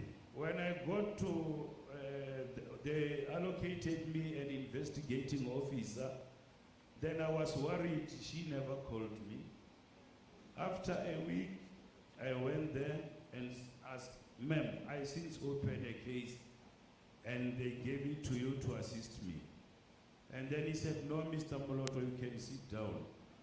I couldn't even see her on the other side of the table because dockets were like this. Imagine one person, investigating officer, handling 100 dockets. When is he going to help me? And another thing, our police are losing cases, not just because they don't know their work, because because of their workloads. Imagine you have to investigate 100 dockets on a monthly basis. You are not going to win that case because you're not going to follow up on each and every docket that's sitting before you. So please, good people, SAPS, hire more police. Hire more police. We are begging you because the police out there are really struggling. So good people, I thank you for inviting us here, but all I can say is help us help these kids. Let's stop this corruption on drugs because it's really hurting our kids, and each and every one of us in here, it might affect us tomorrow when we realize our kids are into drugs. So let's fight this thing. It's a problem. And you know what is the most heartbreaking thing about this? Our population is decreasing. Because when they smoke drugs, they are not dating these people. They are not intimate.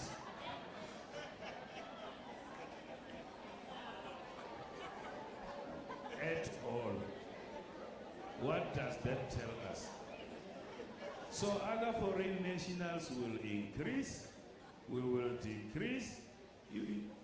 Okay, from here, everyone we can go and make a research after leaving UNISA.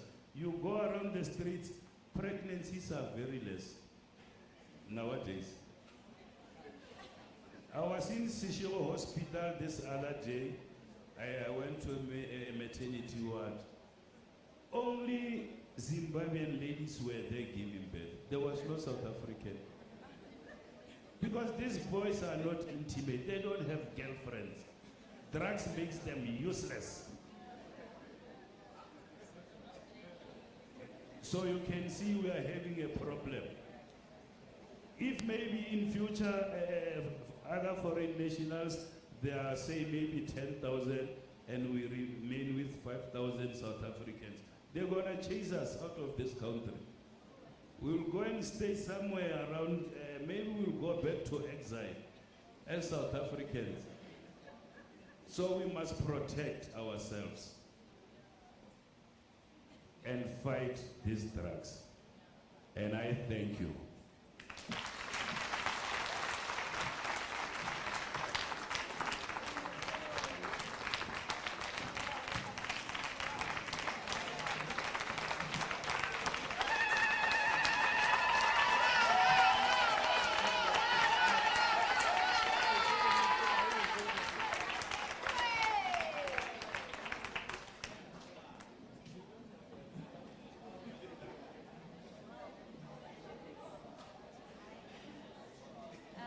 Let's come back, colleagues. Thank you so much, Dr. Muloto, for that nugget that you gave us. It's not a lot, but it's a lot. And the teacher in me, whilst he was standing here, broke down the words and the terms that are used when we talk about corruption.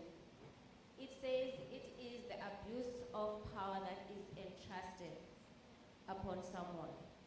So the power is SAPS, yes, the community that we come from, as well as in other cases, our parents.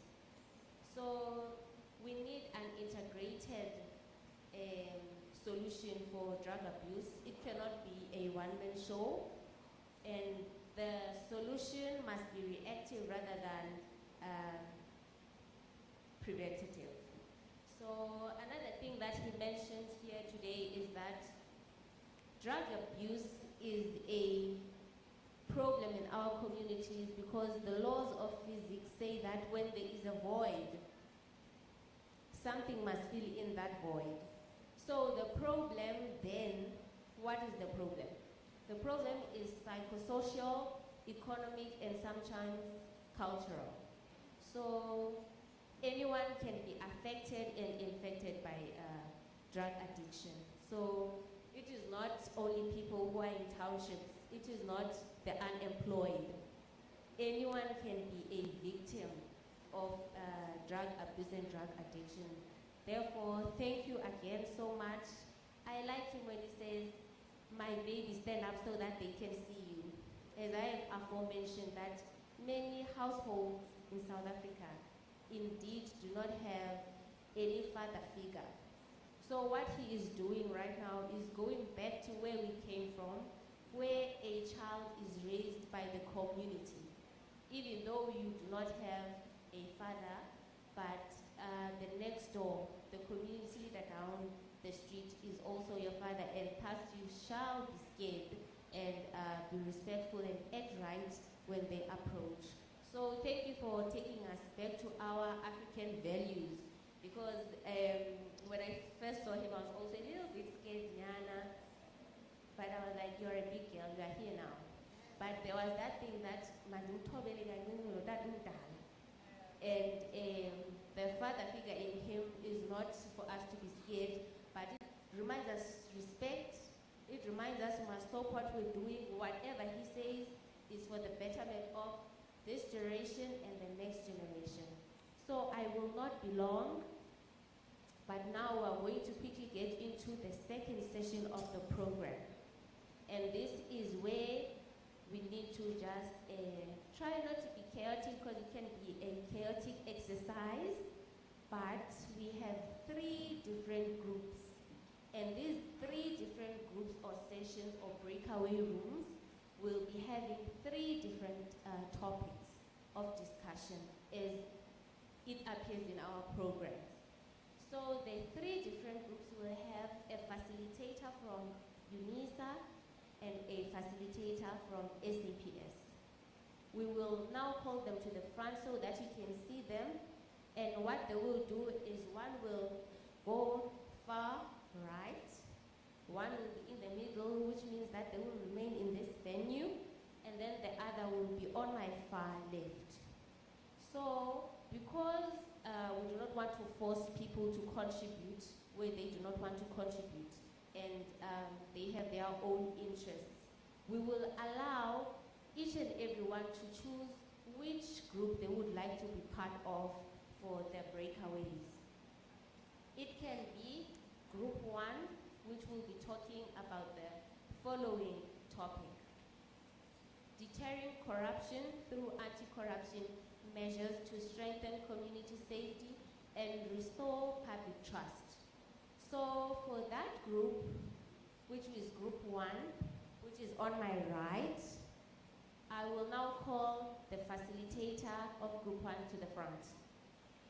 And we have, they are all doctors, so I'll be doctoring throughout the whole program. We have from UNISA, Dr. Marakalala is already to the front. He will be in group 1 for the first topic. And from SAPS, we have Dr. Mazibandela. Can we please have her or him to the front for group 1? Can you give her a round of applause? It's been a long session.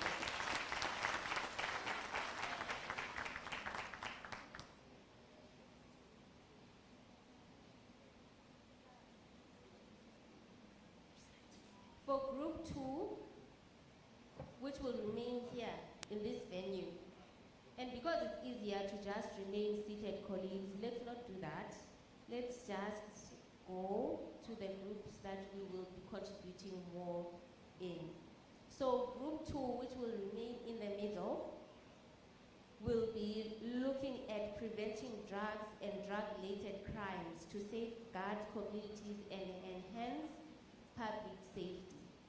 So for group 2, which will be remaining, we have the following facilitators: the specialist who has just presented, and which is Dade Muloto, as well as Dr. Vilagazi from SAPS. May she kindly make her way to the stage so that the colleagues that will be following them, or remaining rather, can see the facilitators.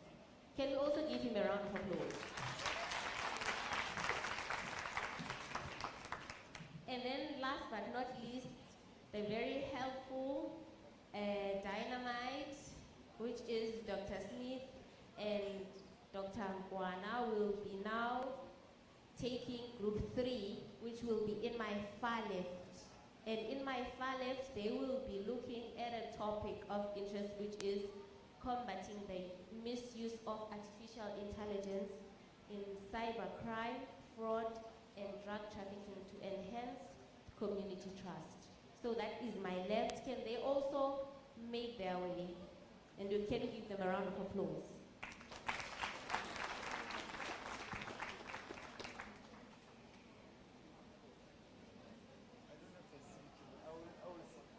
No, next time you can go that side, please. Yeah.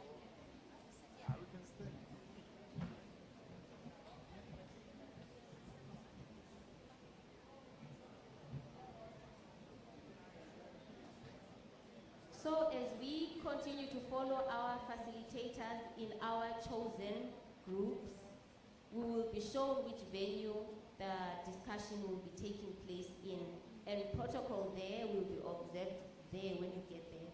So can group 1 facilitators go to my right? And everyone who would like to participate in group 1, go to my right. Outside there.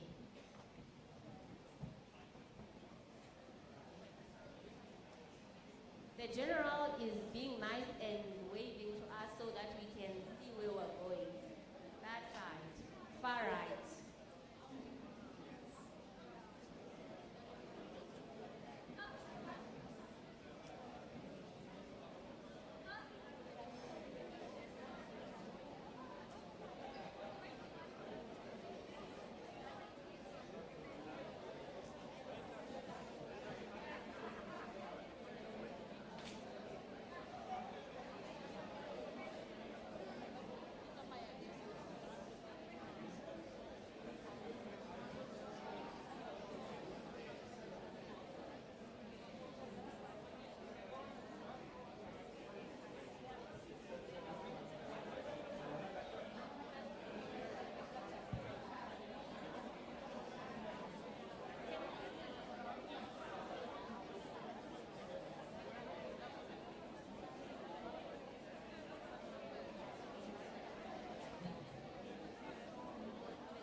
Can we now have group 3? Remember, group 2 is remaining. So they must continue being seated. Group 1 will now go with their facilitators leading.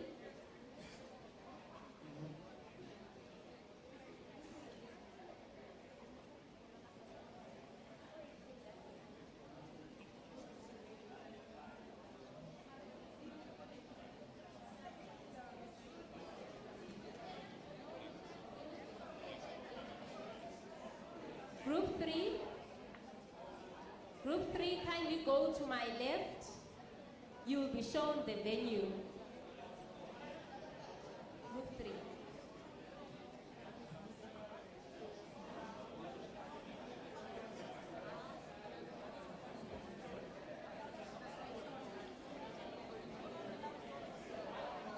Group 2 shall then remain, and we have our facilitator here with us.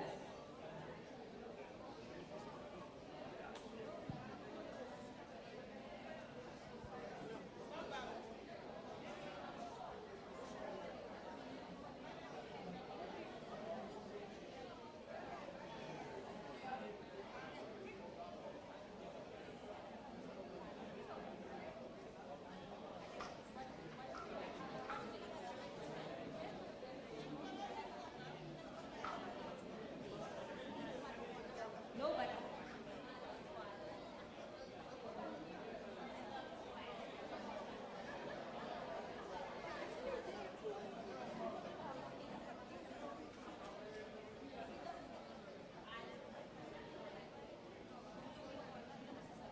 Esteemed and valued visitors and colleagues, you can continue to join other groups. General is telling me that this group is the largest of all groups, and we would like to share equally I won't be here, for example, because I will lead by example.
Good morning, ladies and gentlemen. Good morning, good morning, good morning. Yeah, I'll ask only group two. Yeah, I'll ask only group two participants to remain here if they can come closer. Then I'll go down and fetch my scribers to come up. Just give me about 5 minutes. Then just get together so that we can make a small group so that we cannot be scattered. Thank you. The Temlot, I will be with you now. Just want to go and fetch my scribers down there at Bamboo. I'll be back now. Thank you, sir.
ingaphansi le. Eh? Bese yo ingabamba isandla uthina razi. Okay, ingene ngaphansi. Yeah.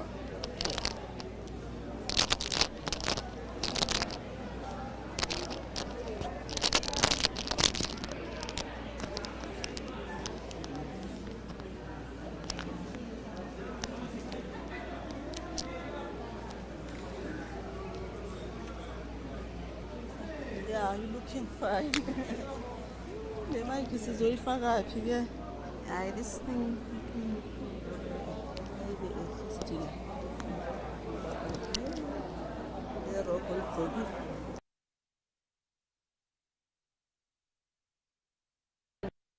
SAPS. Okay. Here I told you, boss, I got the brigadier cookies. Okay. That's the same height, you know? Same height. You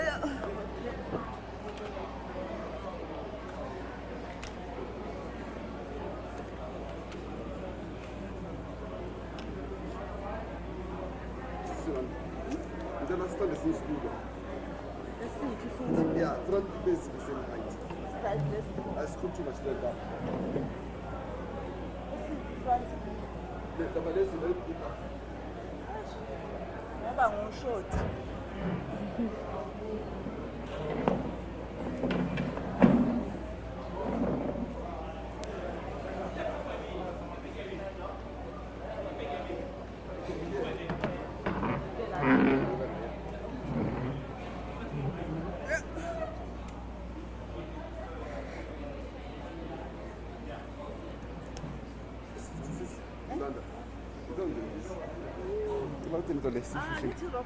Yeah, I think it's even my belly. Yeah, you can remember there. Okay. Nifihle kuphi? Keep it up, yeah. Oh, ngifake so. Yeah, but bamsi ngale day. Oh, ngale. Yeah. Ngibona ngathi sekudeni. Bese ayifihle ngale nto le. Ngale nto le. Ayifihle kanjani? Ngale. Hlele kanjalo yeah. I-right kanjani? Ayikho kude France. Not far. Definitely. Okay. You can talk, Mama. Welcome to broadcast communication of SAPS. Thank you. Thank you. Yeah. Okay. Okay. Based on your presentation today, you said SAPS mustn't work in silos. And then now I want to know if they collaborate with other institutions like UNISA or others, what will they benefit from that? Okay. According to, if you can check, we have researchers.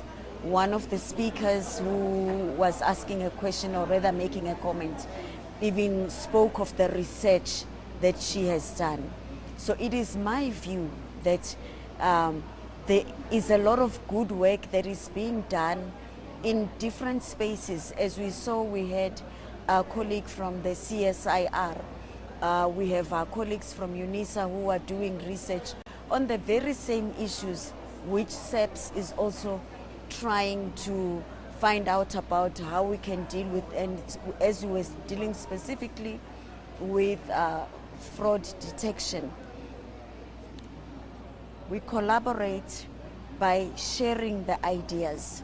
As we share the ideas, you will find that there are gaps which maybe SAPS had in what they have already come up with, and there are gaps in what UNISA has. So we will be filling in those gaps to strengthen whatever it is that we are having in mind as far as the detection of fraud, especially with online banking.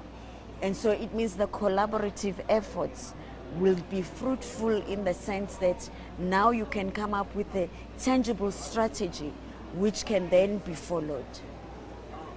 In overall, within these Imbizos that we organized today with UNISA, will be effective to us as well. Absolutely. And I'm happy that you came in numbers, because it is definitely going to be beneficial, and it doesn't help when you have such collaborations for only the people at the top to come and then they know what's going on, but then everybody else doesn't. So the Imbizos will be just one of the ways in which the collaborations will be taking place, as the colleagues from SAPS and the colleagues from UNISA will be sharing ideas. But it will go even further than that, because now people become aware who is researching on this, and now the effort is being made while knowing that there is something that is happening on the other side, which will not only benefit SAPS, it will also benefit UNISA, but overall it's going to benefit our communities and our country. In your opinion, do you think we'll ever reach that period where our service is professionally, where the community will be able to trust us as police officers?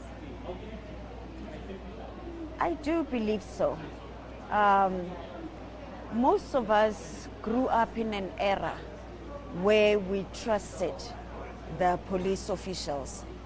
And yes, a lot has happened since then, but it is possible for us to trust them. We live the issue of what was happening during apartheid. I'm talking about genuine police who were actually doing the actual work of policing and not just to advance a certain ideology. The Madlanga Commission and the work of Parliament's ad hoc committee should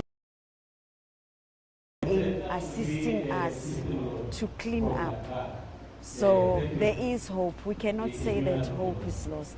There is hope, and as long as we continue to have these collaborations and working together, the people will eventually regain the trust. Okay. Thank you. I hope I answered. Yeah. I'm not used to this. I always try to avoid this. Okay. Because it's okay, thank you. Because I'm a cameraman, as soon as that you can come back. Just leave it.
They taking out the bones, they crush them, and they smoke those bones.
After 10 years from now, we will then you will never go back to the very same grade that he was before.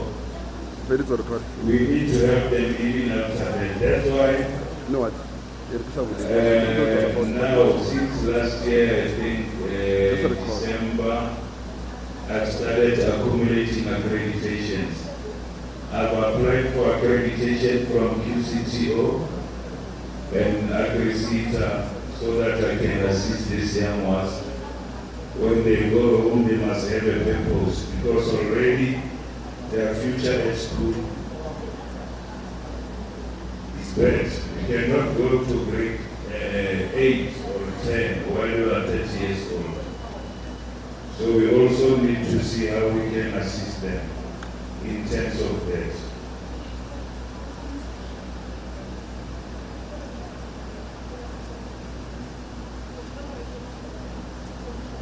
And also preventative measures, how we can do anti-drugs programs and see how we can stop this pandemic. As I said before, it's destroying our country. Yeah, I think I'm done for now.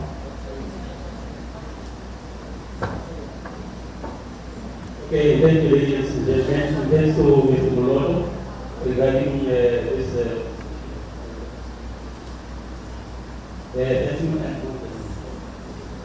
Thanks, ladies and gentlemen, regarding our topic of the day, preventing drugs and drug-related crimes and safeguard communities and engage public trust.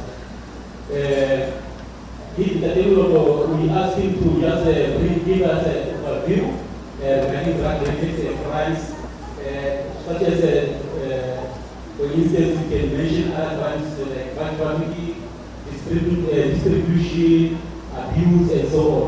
There's a lot of drug-related crimes. Looking at, also we have to look at the link between drugs networks, because we know that drugs is part of, sometimes part of organized crimes, because drugs come from, most of the time, drugs come from is like transitional crimes.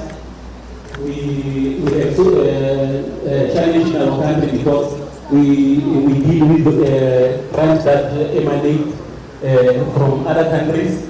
Now they bring drugs into this country, like South America. And our children, they become victims of these drugs. At the end of the day, as a country, our children are vulnerable. They find themselves in danger.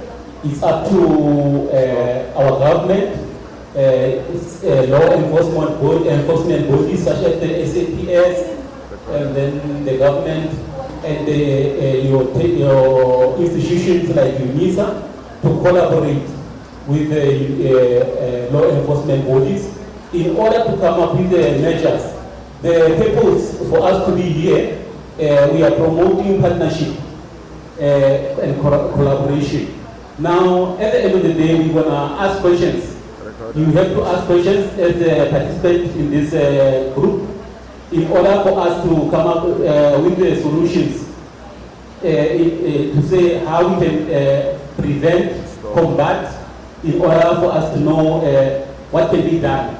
And also the challenge regarding the implementation. You find our government, there are so many strategies, but it seems as if there is a challenge when it comes to implementation. We can have so many strategies, but if implementation is not there, it means we're not going to achieve our purpose. It's up to this group now to come up with the ways that they can propose as well. It's not just to ask questions, it's also to contribute in this group to come up with the new ways, or if we have the policy, the directives that are existing, how can we improve them in order to implement them so that we can move forward? Because at the present moment, it shows that even if we have those strategies, we are not winning. Then that's why we have to come with the better ways to combat this sketch. Thank you. I think the next session we're going to focus on we're going to have group discussion, and just to inform us what do you suggest, how to prevent and to come up with the intervention strategies, SAPS enforce measures to combat these drugs and drug trafficking.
Thank you, Program Director. Firstly, allow me to greet my principals from the South African Police Service, Lieutenant General Zulu, and my component head, General Joshua Swartz. And again, my other family, which is Imbizo, in absentia, the COG, Professor Mabudusha, and entire UNISA management. Our group was assigned with the theme that addresses the deterring corruption through anti-corruption measures to strengthen community safety and restore public trust.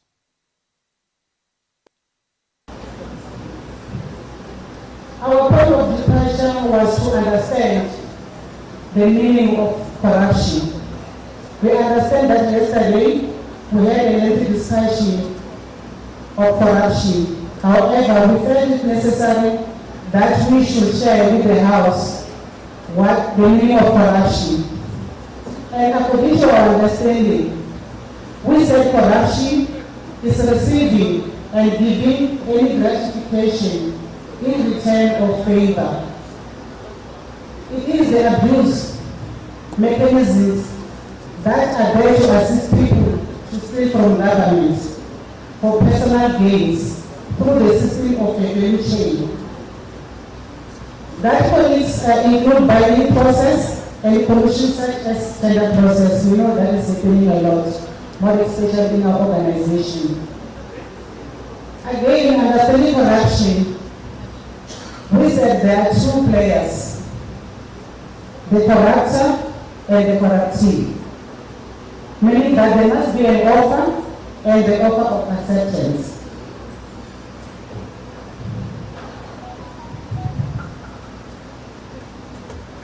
Going along, we talked about forms of corruptions, which amongst others include the following: abuse of power, embezzlement, bribery, extortions, kickbacks, bribing, collusion with suppliers, abuse of procurement processes, aiding and abetting, occupational corruption as well as theft.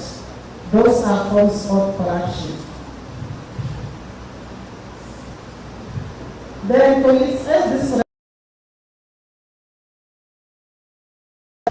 of which as a group we agree that the impact will be the following, in our, more especially based on our communities. Of course, it's going to affect service delivery, meaning that there will be poor service deliveries within the communities. It will again deprive our communities in terms of essential services. There will be a loss of trust by the community. Again, reputational damages. Yesterday, there were a lot of reference in terms of Madanga. Look what is happening within our organization. We're in Madanga Commission now, which at the end is damaging our reputation as an organization, which is in this fashion in SAPS. Erosion of investors' confidence in our country. Do you think that we are a country of corruption? Are we going to have investors coming to our country to invest? Of course, no. Meaning that it's going to affect our economy. We'll end up having a slow economic growth. Again, it will infringe on the administration of justice. Financial losses to the organization. As this is happening, I'll always refer to Madanga because it's now in the public domain. We're having a lot of losses within our organization through this. And again, appointing this commission is a loss to the state because those people need to be paid. Again, there will be social injustice and inequality because there are those that will be gaining, not all of us, through corruption. Safety of the communities is compromised, colleagues, through corrupt activities. And moral decay within the organization. impact on crime statistics. With the reporting of these cases of corruption, we are aiding to our own crime statistics. I think last week, yes, they were announcing the quarterly crime statistics. And it might have added on the crime statistics that was presented. Again, it will impact on the infrastructure and the reputation of the organization, like I've already indicated earlier on to say, now because of this Madanga Commission, our organization's reputation has been dented. Loss of life. Again, colleagues, we talk about whistleblowers. Some of the people died in the form of being whistleblowers. We had witness D that died as a whistleblower. Strengthen the organized crime. Organized crime, of course, through corruption is going to be strengthened. However, we weaken our own institutions. There will be an increased unemployment, corruption, because now we have got our kids who are graduates, but because of corruption, those who were supposed to benefit, they are left at the end because we are selling jobs to those who are duly qualified, who don't even meet the requirements. And General, let me also indicate that we did a study of recruitment within the SAPS. That also came out strongly to say corruption and nepotism is taking place within our organization. Again, corruption is damaging our country's image globally. Because as a country, we were counted also globally to say that Africa is one of the countries that is corrupt. We again look under this theme at the issue of anti-corruption measures and strategies that we can implement to fight this corruption. We say that we can strengthen the protection of whistleblowers. We do have informers within the organizations, within our organization that are paid. Why can't we do the same with the whistleblowers as a way of protecting them? We are giving stipend to informers. Are we protecting our whistleblowers? Of course, no. That is why we have a lot of loss of life in our whistleblowers. Awareness of the consequences of whistleblowing. In this regard, we are saying, of course, if you are a whistleblower, there will be a consequences. So we have to sensitize our whistleblowers to say, it goes back to the issue of protecting them. Because when you are a whistleblower, of course, even your family is compromised because they can say, if they don't get rid of you, they can go after your own children.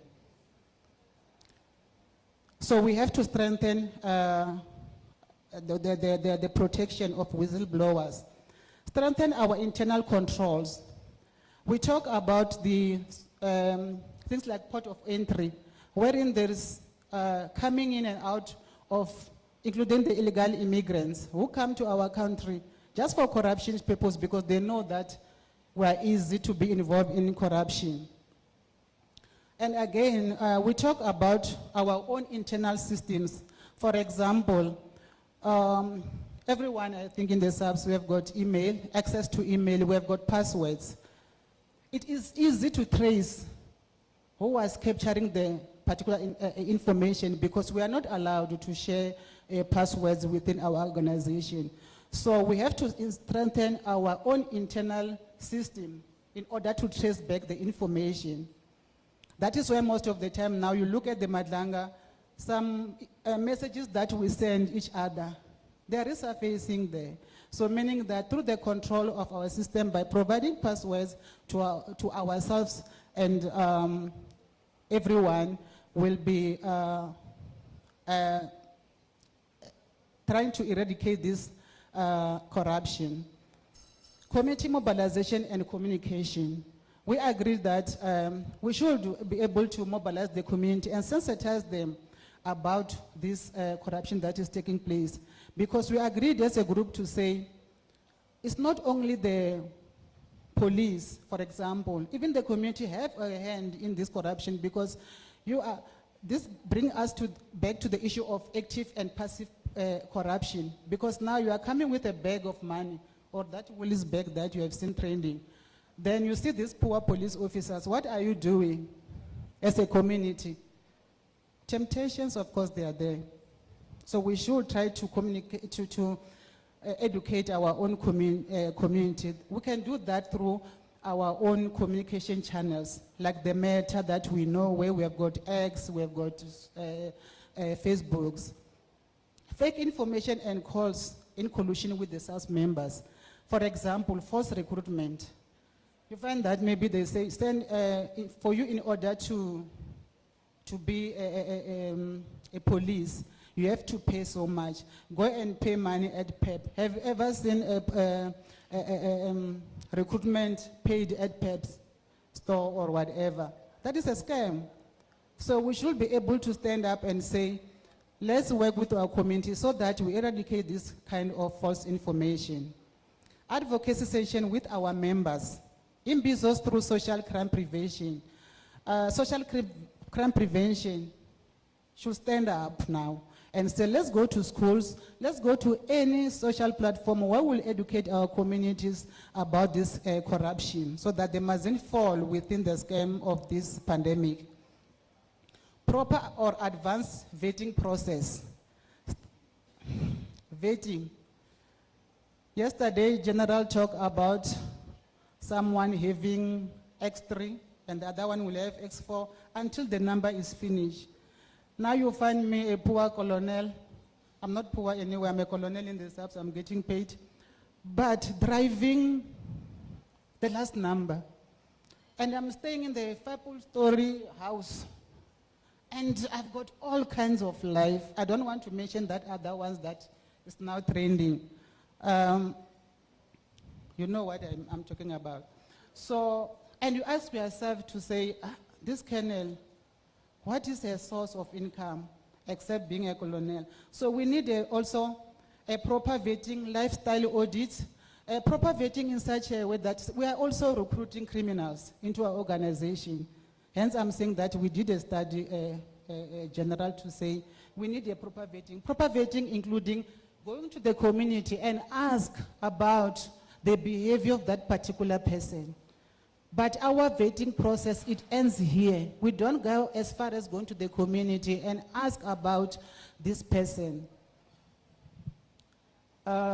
Introduce digital government system by reducing manual manipulation and increasing transparency. We are using a lot of manuals like papers. Why can't we move away from that? Because through systems, like I've indicated, that we are going to use passwords where we'll be able to trace back the information. But a manual paper is easy to write something or fake the signature. So we are saying let's introduce digital government system by reducing this manual and be transparent. Then we move to anti-corruption measures and strategies by strengthening CPF, institutional integrity, strengthen the counterintelligence, neutralize the cause of corruption, psychological grooming. We have to speak, to prepare our community to say, this kind of things are happening. How can we then best deal with this issue of corruption? Financial vulnerability to SAPS members. Competitive salary.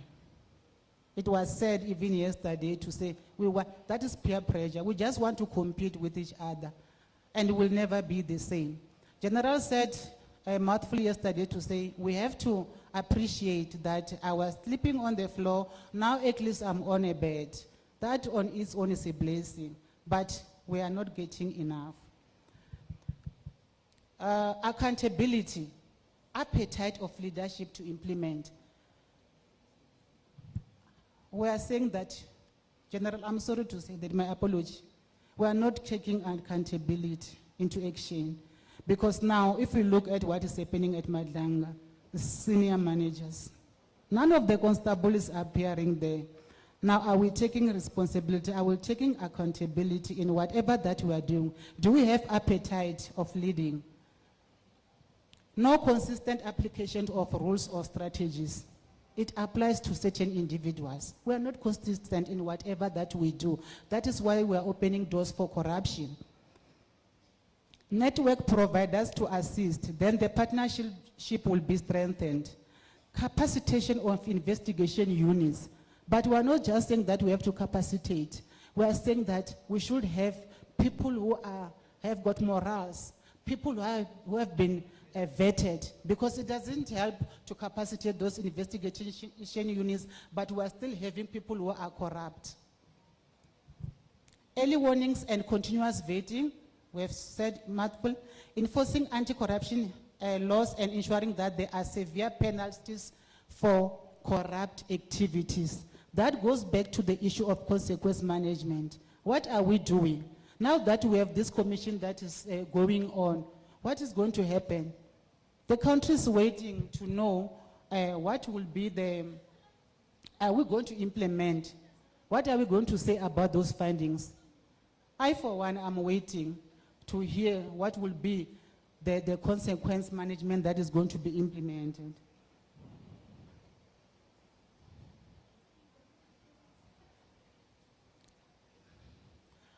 Now, how are we going to strengthen community safety through this anti-corruption? We agreed as a group to say there should be consequence management, like I've indicated, and we should again collaborate with communities like CPF. CPF colleagues have got a role to play in our communities because they're like a bridge between the police and the community. Again, we have to collaborate with other government departments. We cannot work in silos. One doctor from UNISA said that this is the time, it's Professor Farisan. She said we need to collaborate. We have to work together because talking about implementation, we don't see those final products. And General, let me also indicate that when we go back as researchers to the province, they always ask us to say, every time you come and source information, but you don't come back and say, this and this has been implemented. What are you doing about it? So it shouldn't end in terms of just writing papers. We should go back and implement action. Converting manual system to electronic, I've already mentioned that. How do we then restore and sustain public trust within our community? We talk about transparency in policies. We should be transparent, increasing police visibility, but not those rotten potatoes in the streets. We don't just have to increase visibility just for the sake of increasing. Promotion of access to information and accuracy of information in the system. Imbizos, review of promotion to policies, especially for junior members, because we have rotten potatoes. Promoting civic engagement, like I've indicated, we don't have to work in silos. Accountability first, which is consequence management, and we should be zero tolerance in that we increase conviction rate. You know, the community will always complain that yesterday you arrested, but 2 days along the line, you see the culprit or perpetrator roaming around the street. So meaning that our justice system, we're also not, we are not strong enough, or we need to strengthen it to say, if you do this, this will be the consequences. So we should increase conviction rate. Feedback session through CPF and social crime prevention. We should go back to the community and inform them. One of Batupili principle is redress, meaning that we still have to go back to the communities and inform them of what is happening. One open a case today, but we don't go back to the community and say, we are giving them an update or a progress about their cases. As we continue with restoration and sustaining public trust, we said we have to encourage our community to report anonymously so. Easy access to station commanders and senior management. We should be able to be accessible by our own community. Fostering the culture of integrity. As it is now, SAPS. Sometimes you'll be ashamed to say I'm from this organization, but I stand firm to say I'm a proud member of the SAPS because today I'm not there in that commission.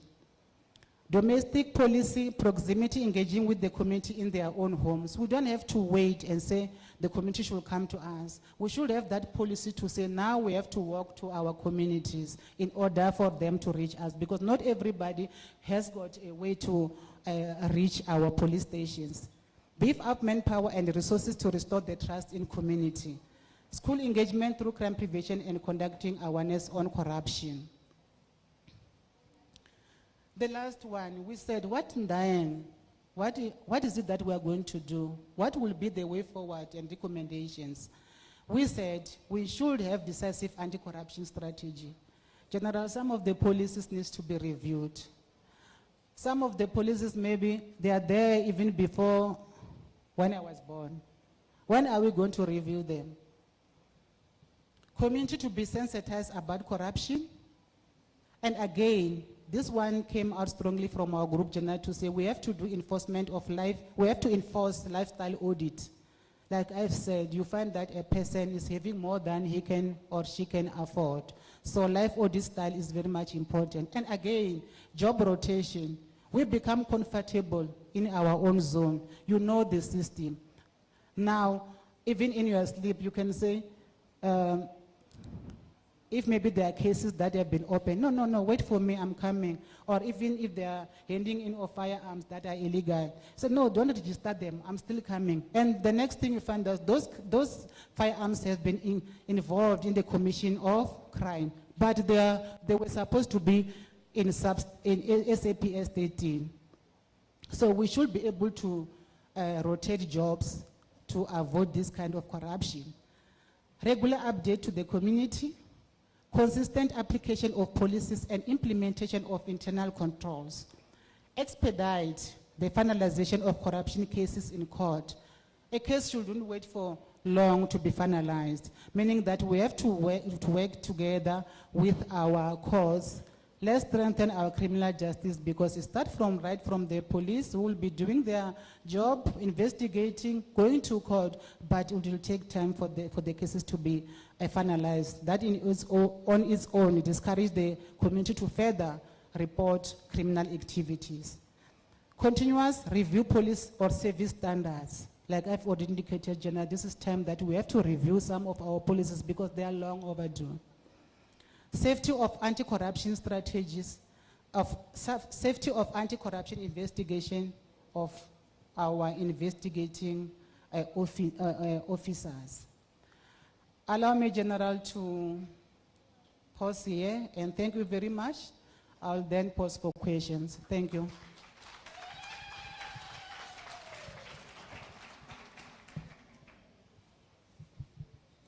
Thank you so much for that insightful presentation filled with recommendations. We are going to swiftly proceed to group 2. You are welcome.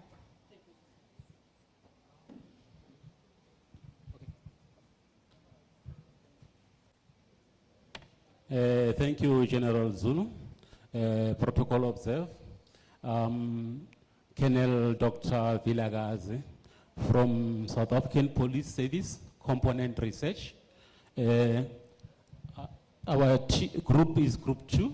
We focus on the preventing drugs and drug-related crimes to safety, continued enhanced public safety. It was a burning issue. Participants were so involved, and they are eager they want to see change. They want to see improvement, because most of us in this room are also affected by this public and private, as well as the rehabilitation centers like Mr. Moloto and others. Thank you. I would like to take this opportunity and present some of their contribution. I'll just give you first the overview of the drug-related crime. Drug-related include drug trafficking, distribution, possession, abuse, organized crime syndicates operations. Criminal networks operate in structures, such as syndicates. And this is more international related crime. because we have the distributors on the streets, we have organized syndicates, those who get the drugs into the country using different methods like air or sea, and other ones that are not, is not mentioned here. Evidence suggests strong link between drug markets, transnational crime routes entering the country, and some drugs are now produced locally, increasing availability and reducing the people they rely on imports. Emerging substances mentioned include crystal meth, opium, hashish. We have cat using cat in CAT, and cat. There's another new drug. They call it cat K80. Derivatives and mixture of similar to nyaope. Drug-related crimes are also linked to secondary offenses such as cable theft, illegal prescription sales, and kidnapping. Corruption allegations indicate some of the offenders receive advance warnings of police raids, because you find it's what we are here, police corruption and fraud, because some of our members, they end up working with the drug syndicates. Now this is called police corruption. And then it's a problem in the country at the moment. Looking at the impact of this to the community, drug abusers use widely perceived as a national crisis affecting multiple sectors of our society. Also, community experience increased theft, particularly household goods and public infrastructure material. Furthermore, families experience direct harm when members use drugs, often losing property or financial stability. Children, as well as young as 10 years old, have reported becoming involved in drug use. Is a big challenge in the country. Substance abuse contributes to school dropouts, unemployment, criminal activities, mental health decline. Drug historic screening includes many youth from unemployment, employment opportunities, perpetuating poverty cycle. Looking drug drivers, drug abuse and drug trafficking. Our society, the societal factors that include other such as poverty, unemployment, peer pressure, technological facilitation, social media, dark web, where the sales of these drugs are sold. Individuals, drivers include stress, trauma, abuse of home, and curiosity, and peer influence. Many users begin with weaker substances before progressing to the stronger drugs. Social conditions such as unemployment and idleness and lack of youth programs, increased vulnerability, structural failures, as well such weak policy implementation and corruption enable drug markets easily available to drug dealers, and unlawful sales of prescription medication contribute to access. Supply networks exploit provincial transit routes, as well as porous borders. Sustained demands within the community. Looking at the prevention intervention strategies, SAPS enhance measures and intelligence-led operations. Prevention must also focus on understanding the root causes before designing responses. School awareness programs and campaigns, random list searches were highlighted as a practical prevention tool. Youth ambassador program and after-school activity can reduce vulnerability. Technology, such as surveillance cameras assistance in monitoring suspects' vehicles and routes. Intelligence-driven policing, hotspot targeting, improvement and enforcement effectiveness, as well as structured operational plans are required instead of isolated reactive interventions. Looking at the strengthening the public safety. Multiple sectoral partnership for early detection is required, as well as monitoring and evaluation of anti-drug programs. Public safety improves when law enforcement and justice system or institution and communities they act collectively. Intelligence-led investigation help to identify networks rather than isolated offenders. Witnessing and whistleblower protection is essential for community reporting.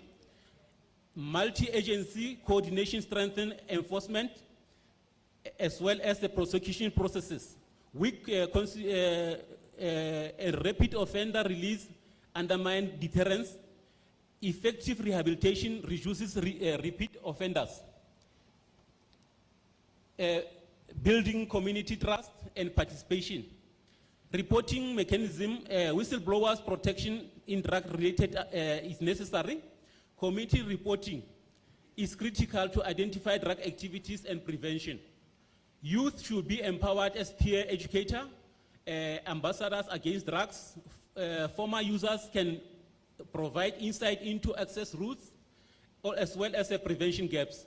Trust depends on confidentiality as well as information protection and visibility, accountability.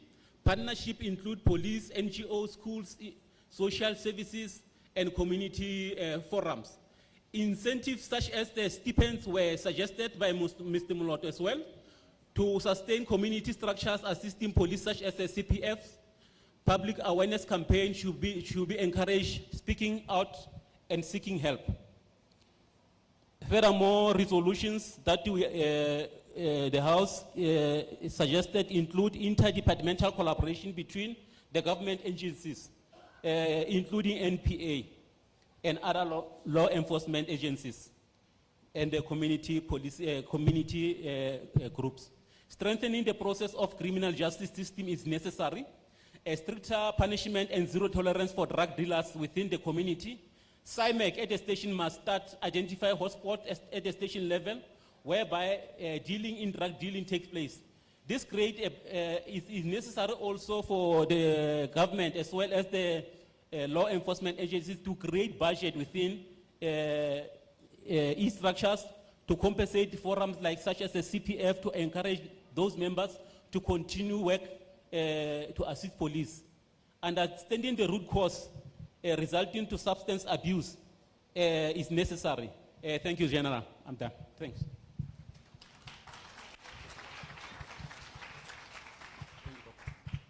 Thank you so much for all the nuggets that we got there.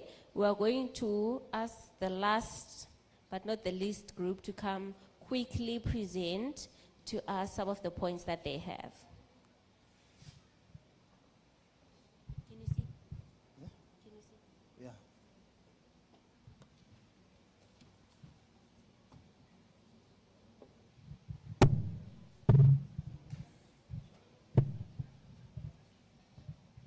Good afternoon. All protocol observed. I know when you are the last presenter, all eyes are on you. Maybe before I do the presentation, General Zulu, I'm going to present on the topic that everybody has been waiting for, understanding the misuse of artificial intelligence related crime. General Zulu, the group that I was working with, I can't believe is a group of intellectuals. The way they excel, I thought that I can recruit them to come and join the university and work with us. But nevertheless, they requested me to ask you a question, to say what is AI, and they requested me to ask you to write answers somewhere in a little piece of paper, and then I will collect the answers later after my presentation. So that is a plea from the group of intellectuals. Our presentation is so short, sweet, and precise, and straight to the point. So we have picked it up that artificial intelligence, which is AI, can be broadly categorized into two main types that I was not aware of, General. But the first one is generative AI system. Are we aware of this one? Are we aware? Oh, thank you very much. So there's no need for me to define it.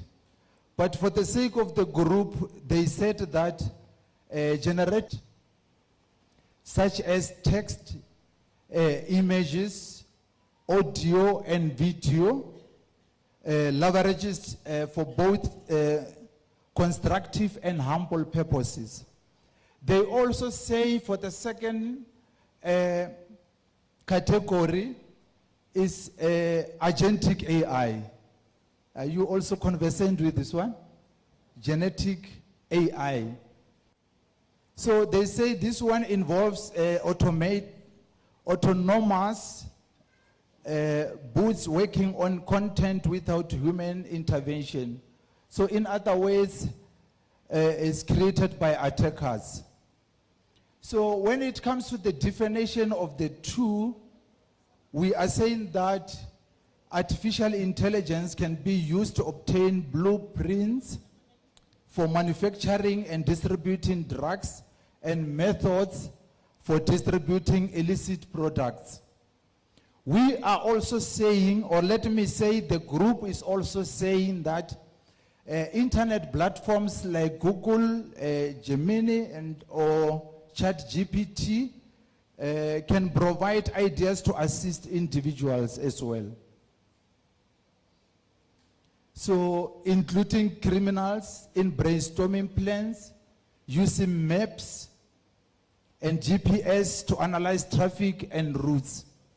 The group also say that when they define this, they see this as a database, because they're saying databases can be captured and analyzed based on user prompts, often with malicious intent. They also say AI allows tasks to be completed very fast, very quick. So AI, in other words, it can generate altered image and videos which can be used to manipulate audio or video and create new content. That's how AI operates. Then we have to look at the link between drug network and organized crime. And we are saying here, General Zulu, to say or to indicate to you that AI is not human. It's a mechanical, it's a machine learning tool. In other words, we can maybe refer to Tor browsers or dark webs that are used for hacking and generating code to facilitate crimes. We are also saying that commercial crimes that include fake advertisement, we can even refer this, General, I think everybody knows about the Elon Musk scam to deceive people into investing. So there's no need for me to dwell much on that one. We also looked at the emerging trends, or how are these things happening, especially in our continent. So it is happening as a traditional crime, because traditional crimes are being adopted to fit what we call cybercrimes, such as business emails compromise, or the ransomware, or the romance scam, they call it with that nice or sweet word, and dating scams. We also say that AI is used to manipulate chemical structures and generate synthetic drugs. So we are also saying that the social media is increasingly used for scams and manipulation. But the question that arises is that, what are the drivers of artificial intelligence in this regard? So we are saying that the drivers and enablers of artificial intelligence related crime misuse are social media that leads to loss of trust in law enforcement. And we're also talking about the phishing scams that result in the loss of income, pensions and jobs. So we heard in the morning when our Professor Farisani were referring to the case of the Gogos, Bokoko bo Magarona. So that they are actually being robbed. So youth are influenced by fake lavish lifestyle on social media, leading to drug abuse and social pressure. And we are also saying that we have also took note of the emotional and social distress that this AI is increasing. We are also saying that this AI, we call it a scapegoating. Why are we saying it's a scapegoating AI? Because people blame AI for various issues leading to mistrust. We are also saying that plagiarism and integrity concerns arise due to AI misuse. Then fraudulent perceptions are created through online scams. Everybody knows about it, especially on Facebooks. So people who are on Facebook, we are creating an awareness today to you to say, watch out. We have already picked that, the violent crimes, armed robberies, gender-based violence are increasing, causing community to lose trust in our law enforcement, more in particular, SAPS. So security risks, we are also saying that AI is a security risk. Let me put it straight. We are saying that AI is a security risk because it includes the manufacturing of arms, drugs, bombs, and crimes against the state. And as such, youth are increasingly relying on AI for decision making. I want to give you an example with regard to the students that are writing examination nowadays. Our examination, most of you used to sit in a hall where you write examination without anything next to you. You'll have a pen and answering a script where you'll put answers and nothing else. But nowadays, our students are working from home, are writing examination from home. And some of them, they are so intelligent in nature that they apply AI, but they forget that we have got a mechanism or a system that we are using to detect AI. And as a result, we call that a plagiarism. And when we call them to disciplinary hearing, they end up not feeling happy. They feel uncertain. So we are saying that plagiarism and integrity concern arise due to AI misuse. So fraudulent perception are created through online scams as well, as I've indicated. Then the violent crimes, I've talked about it, and the security risk, I've included it.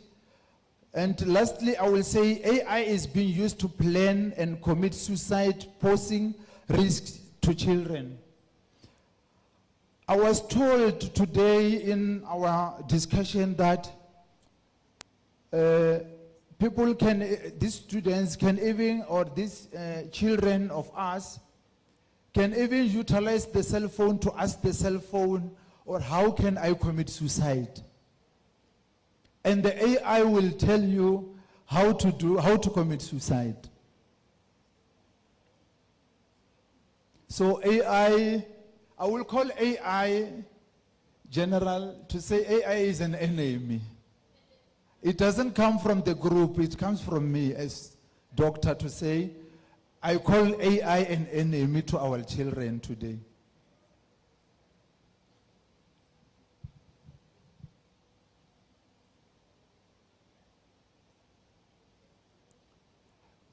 With regard to the drivers, because they're continuing, the drivers of drugs abuse and drug trafficking, we are saying that economic factors, this is due to economic factors, whereby we're talking about the recruiters that promises our children the lump sum of money, huge money.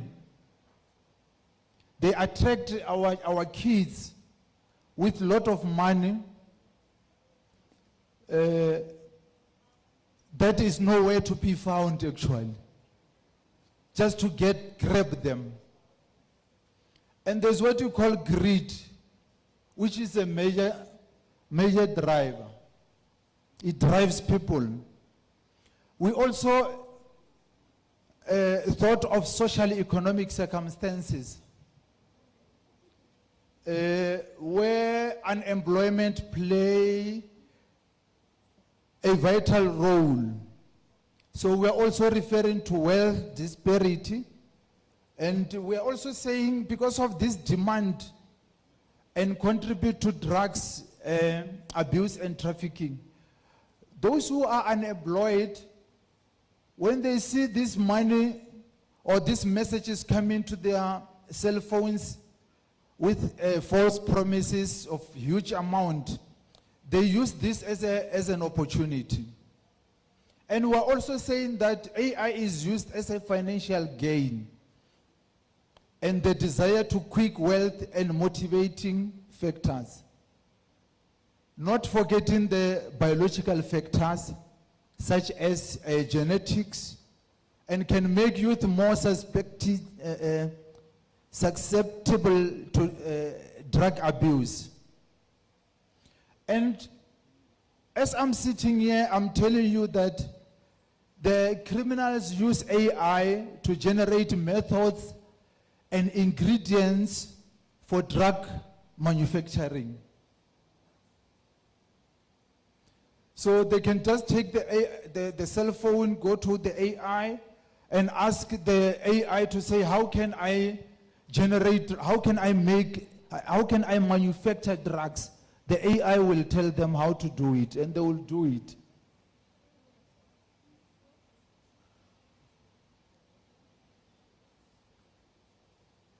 So AI is used to create false companies and advertisement on social media. We all know about this one.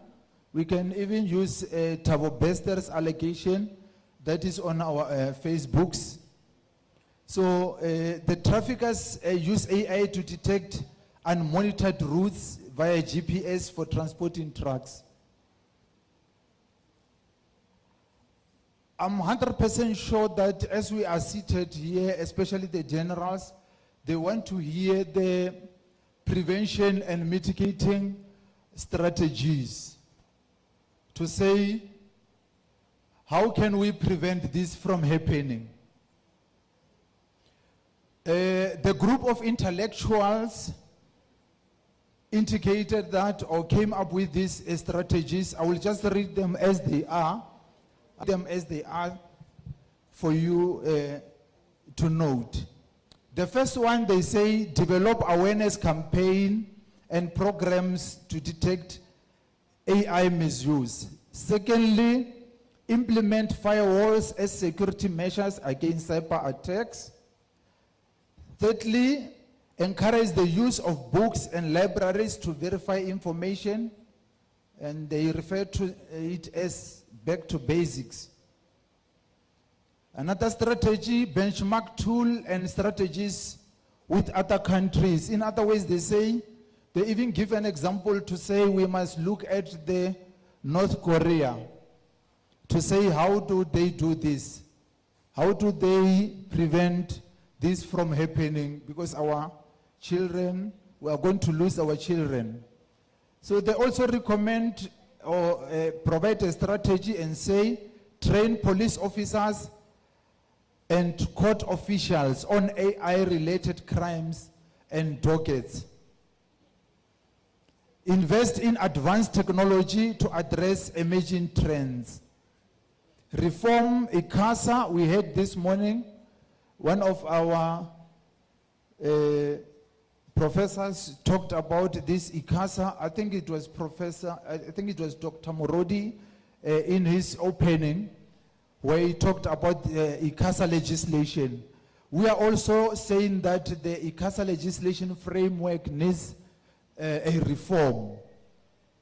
So they need to look on this kind of legislation. Maybe it will address the AI on our behalf. Then adopt strengthened human verification protocol and internal controls. This is specifically for internal, actually for financial authorities. And restrict website to protect vulnerable groups from risks. Promote international collaboration to combat AI-related crimes. Utilize open source intelligence for crime prevention. Integrate system across government departments for better coordination. So the group of intellectuals, they further come with these strategies to say, develop countermeasures against AI misuse. Reduce drug demand by empowering youth with job creation and alternatives to petty crime. Create an early warning system to detect the red flags and threats integrated with SAPS systems. Use AI for protection and crime prevention. And we are also saying that we want the researchers, we are recommending researchers to conduct a further research on AI-related crimes. Maybe they will come up with other findings. We're also saying appoint rehabilitated hackers to assist in cybersecurity efforts. Restrict public Wi-Fi access and monitor usage. Implement facial recognition and biometric system for accessing AI. Enforce RICA and POPIA regulations. Organize more Imbizos to discuss similar topics. My 2 minutes ends here. I thank you.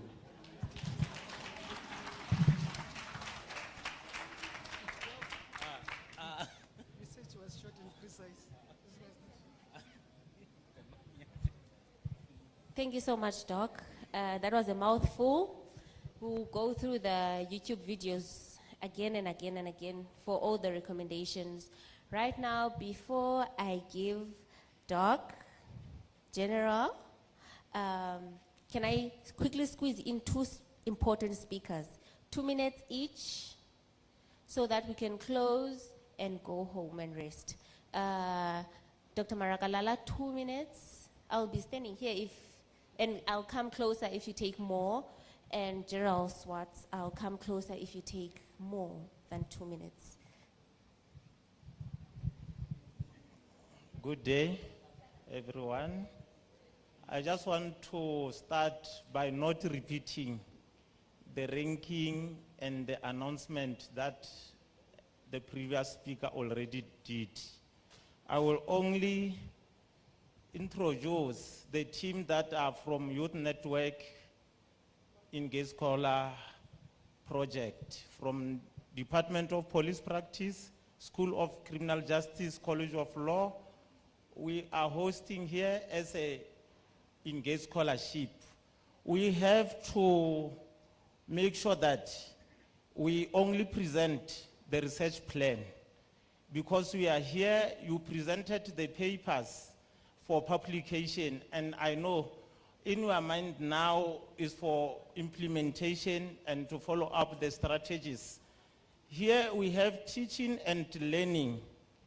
Youth Network and the Department of Police Practice are going to take all topics that are presented here to be part of the honors module that we are teaching, to teach our students that are doing forensic investigation and technology. In research, the project aims to publish 100 publications for 2025 on honors classes. For 2026, we aiming to work on the research papers that are presented in this building. Partnership with law enforcement agency, SAPS, SIO, RTMC, MBA, the Hawks. Then we are looking for engaged scholarship to go and visit our communities or societies in relating to fight drug and substance abuse, in collaborating in fighting corruption and fraud, applying the mind of artificial intelligence when we do that, to avoid online banking heist. When the online banking heist come, we will all be shocked. It's not coming today, but in 5 years. Then in academic citizenship, we plan to publish our papers to accredited journal in book chapters, attending community function and publishing storytelling in the international level and local level. I would like to thank everyone, especially those who travel from 9 provinces, those who came here and is still here, by respecting and honoring the high office that arranged this event. And then I would like to thank as well as Rehabilitation Center that joined us here today. Ladgaki, you know, you're always with me at Limpopo. Today, you travel to, you pass 3 toll gate to come to Pretoria. Thanks for that. Thanks, everyone. I will end here. And I like to give the credit to General Matlou to come with this initiative, and Professor Mabudusha to support this initiative. By supporting this, by reporting everything, then I hope 2027 is coming. We all have to prepare our presentation and publication. Thanks.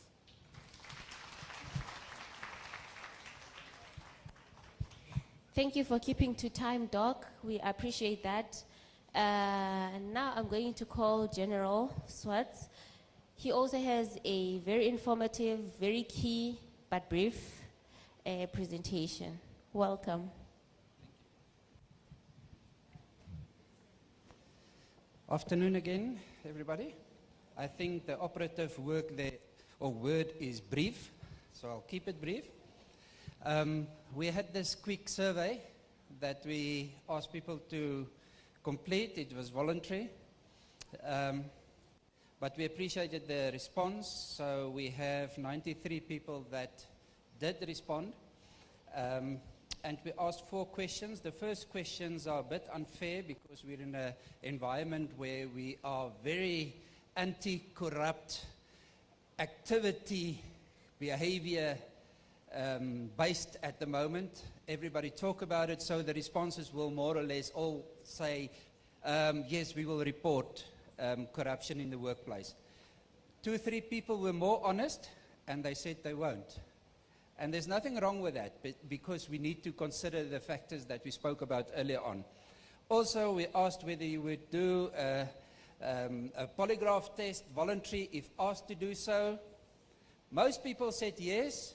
It's somewhat to be expected because we are here, we are the champions, and we are currently on the high horse.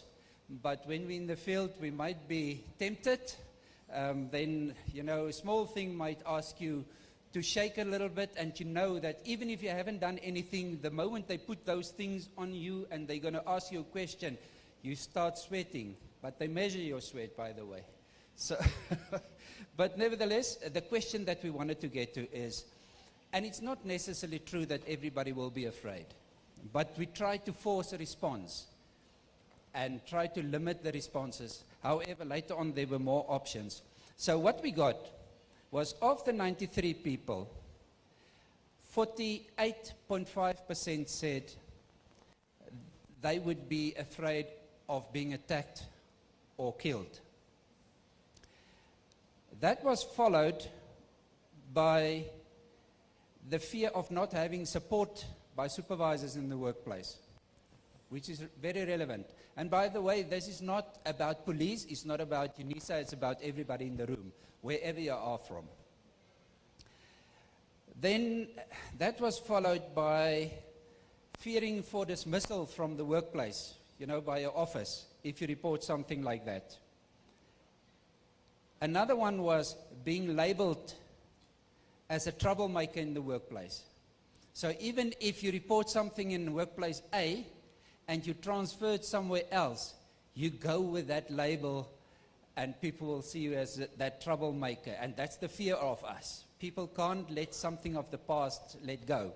But when we compare, when we add the things that happen in the workplace, the fear of being bullied, not having support in the workplace, and being labeled as a troublemaker, we are almost at 25% when you combine those responses. And that's not about fear of life or anything, that's about the situation in the workplace. And that tells us what we need to address. If you are afraid to report something in the workplace because you consider the consequences, the workplace is not so friendly after all. And that tells us we have work to do. Thank you. I leave you with that.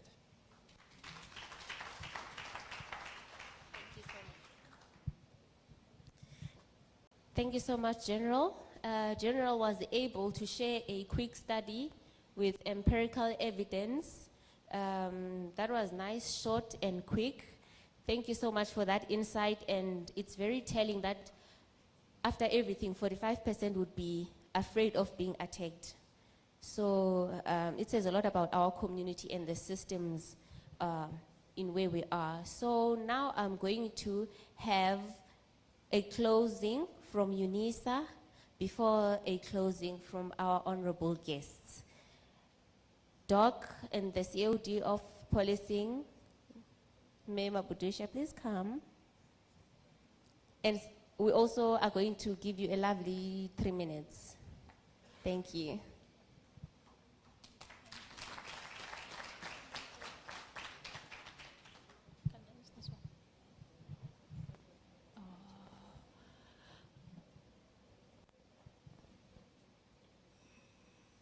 Good afternoon, everyone. It has been a long day. My name is Professor Angel Mabudusha. I'm the head of the Department of Police Practice in the School of Criminal Justice in the College of Law here in the University of the Land. We have come to the end of our 2-day Imbizo. We therefore would like to thank all of who presented during this SAPS Imbizo. We have gained a lot of knowledge and insight into issues of fraud and corruption, as well as measures to prevent and detect these crimes affecting our country. Our presenters and panelists' preparations were met with robust engagements and valuable contributions.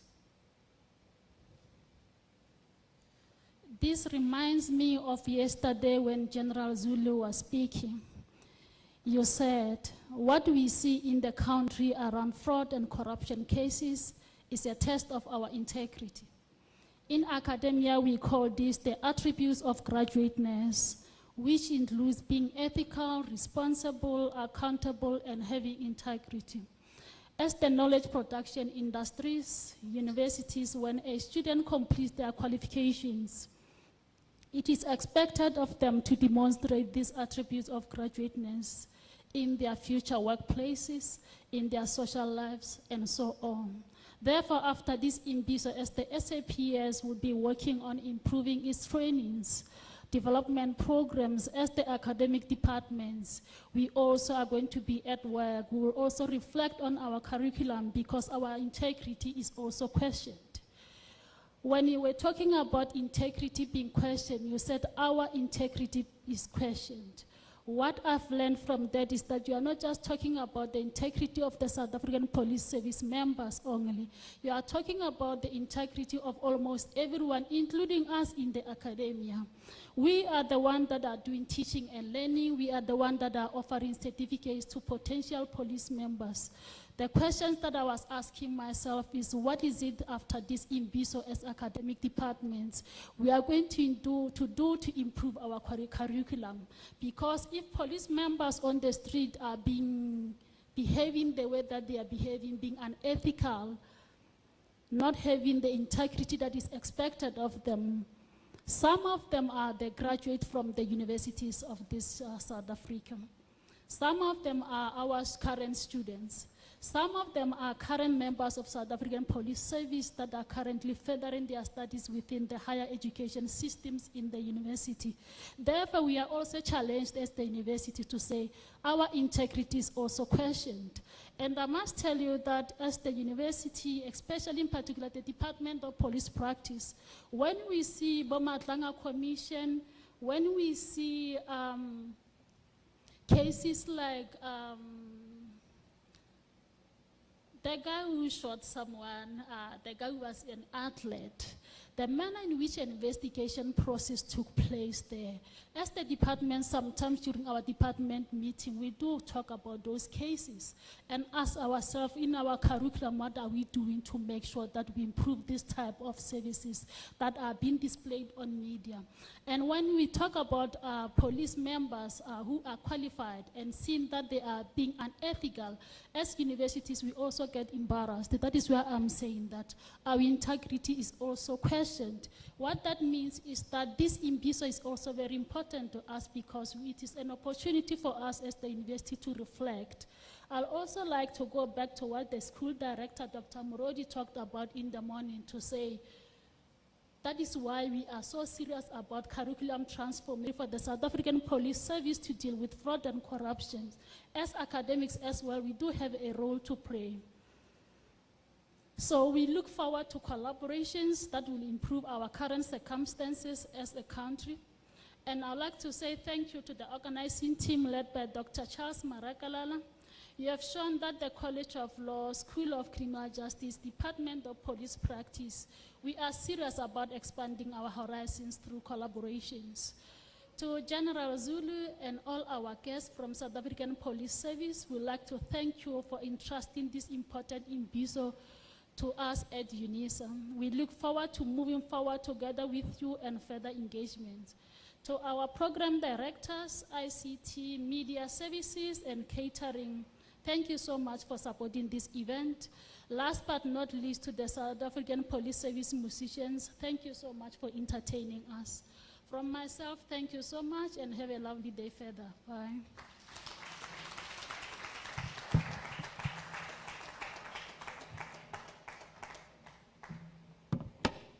Thank you so much, Prof. Now I'm going to hand over to Lieutenant General Dr. Zulu. Can we all stand so that we'll observe? I'm surrendering all my powers right now.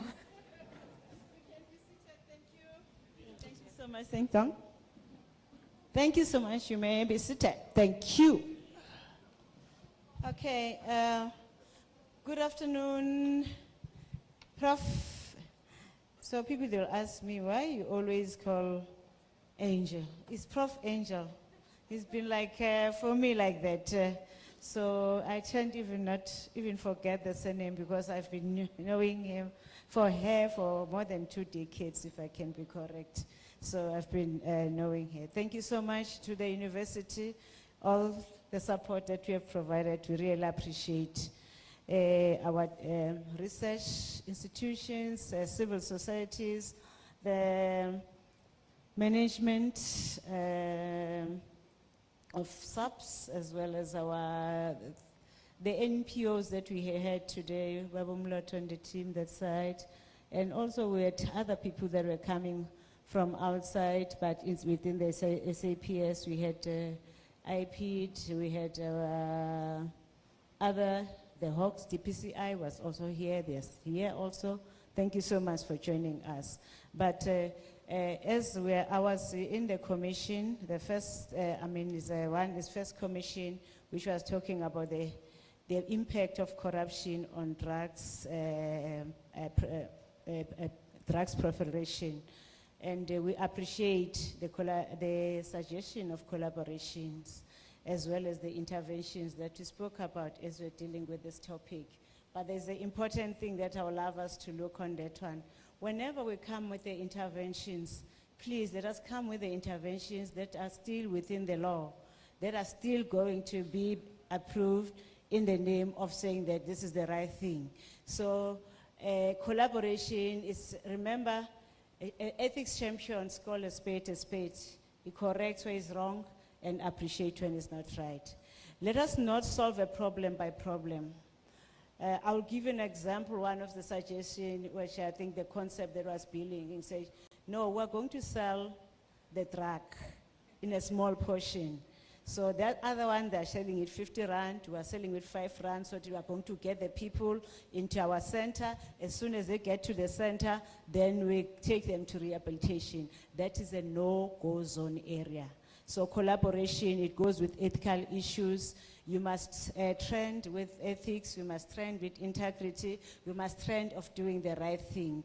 If the way you want to collaborate with the police, you have to also comply with the law, comply with the rules and the regulations. So therefore, as I've said, that sometimes we don't want the badge to be tainted and to say the decision was taken in this conference. We are not taking the decision that maybe some of the solutions that are suggested, that they are going to go on that one, because some of them are already in trouble. We can't be contributing. We can end up, if let's say if you're giving them 5 rand and then there are 100 coming per day, aren't you now even a dealer or a market for that? So some of these decisions, colleagues, and even those that are working to come with their interventions outside there, we know we're working with societies and the NPO, please come with something that is clean, that is ethical, and that does not have ethical dilemmas. We don't want to see ethical dilemmas, solving a problem by a problem. Let's clean it, clean it, clean it, clean it, clean it, clean it, 100%. Are we in agreement? Thank you so much, thank you so much. I wanted, before I get to that, I don't want to say, who's saying that is an ethics champion? I wanted to say this because I don't want to be associated to say, I was also in the meeting where suggestions like this came out and I never said anything. But I did say that because many people heard this thing and I never had a chance to comment to the few. But the few can go and tell the others. Let me address the issues where we are here.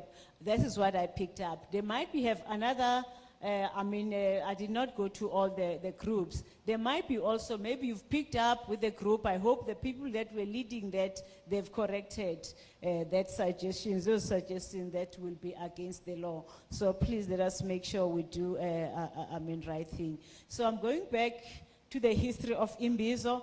Imbizo started as a chairperson of the ethics committee. We're sitting as an ethics committee. We saw the issues. We've been monitoring the fraud and corruption risk, and we've seen that, you know what, this thing, it was it's ethics and the fraud and corruption. So we've seen that, you know what, this issue of fraud and corruption has been a risk that has been there for years. And it's a stubborn. If it's not in number 1, it's number 2. This quarter, when I'm sharing, it's number 1. Next quarter is number 2, number 1, or 3 quarters in number 1. Then we said, no, let us create this Imbizo. because we've tried so many things within the organization and they were not working towards. Let's get other people to come and join us so that we can be able to deal with so many things that we want to address on Imbiso. Indeed, we started with a visual one, which it was, I said when we directing the team with under General Matlo, please don't give it to say how many. Write a letter and we request people to join. So those that they want to deal with the problem, they will join. Indeed, we could see now the ethics ambassadors, because automatically, without the commander saying this and that, they joined. So our visual Imbizo, well, we're more than 1,000. It was going up, 1,300, 1,000. And all some of those, there were 3 or 4 in a room, because we are serious when we say we want to deal with fraud and corruption. And then we say the next one, we must have now where we are going to sit together and discuss these issues. Here we are now. We said everyone is now focused. We've got someone coming, representing the province and identified to be here. And I believe that when you go back, you'll be a changed person. You'll be dealing with this thing better than before. You'll see what impact does it have. You've seen in the morning, I've been in yesterday evening, I've been in the television with newsroom. I've been with ENCA this morning also. Because the community, they want to hear what are we saying about this thing. Can we multiply ourselves? Can we go to the provinces, to the spaces where they are, then multiply what we said here, start to be the person, all the speakers that are here, we give it to you one by one. In a space where you are going to preach and talk about the issues that we dealt with, and then without even fear, to talk about this, because it's the right thing to do. It's the right thing to do. So let us do what I say it is right to do. To discourage wrong thing is a right thing to do. Integrity is about doing the right thing, even if a person next to you, even if no one is seeing you, you continue doing the right thing. Can you please continue, assist us on that one? And then I go back now to the evaluation. When we started the conference, we started in my speech, I requested that we have to interrogate the systematic vulnerability in procurement and supply chain management. Have we dealt with? Anyone who say yes, we touch on that in the speeches as well during the discussions. Can I see who say yes, we did touch it? Just raise your hand. Please, raise your hand, we are not going to evaluate, we are voting now. The people will be taking how many hands? If someone said, yes, we did touch on the procurement and supply chain management, I'm raising you. So, which means the others, they never have anything talking about corruption around supply chain and procurement. You heard yesterday. So can you raise your hand then? We are evaluating. You are used to that one where you need to talk, to tick. I want to see how the conference have worked. So I'm seeing a lot of people that side. I'm seeing that side. I'm seeing here. Thank you so much. You know, when we talk about the code of conduct, respect the instruction. If you're not, you can do. If you did, raise your hand. It's a way that we are evaluating our session. We controls and oversights. The first one and the second one, in fact, it was addressed almost by the same groups that came yesterday in the afternoon. So weak internal controls and oversight gaps. Have you heard anything around that? Have you learned something and you see some interventions? If you have seen yes, I'm seeing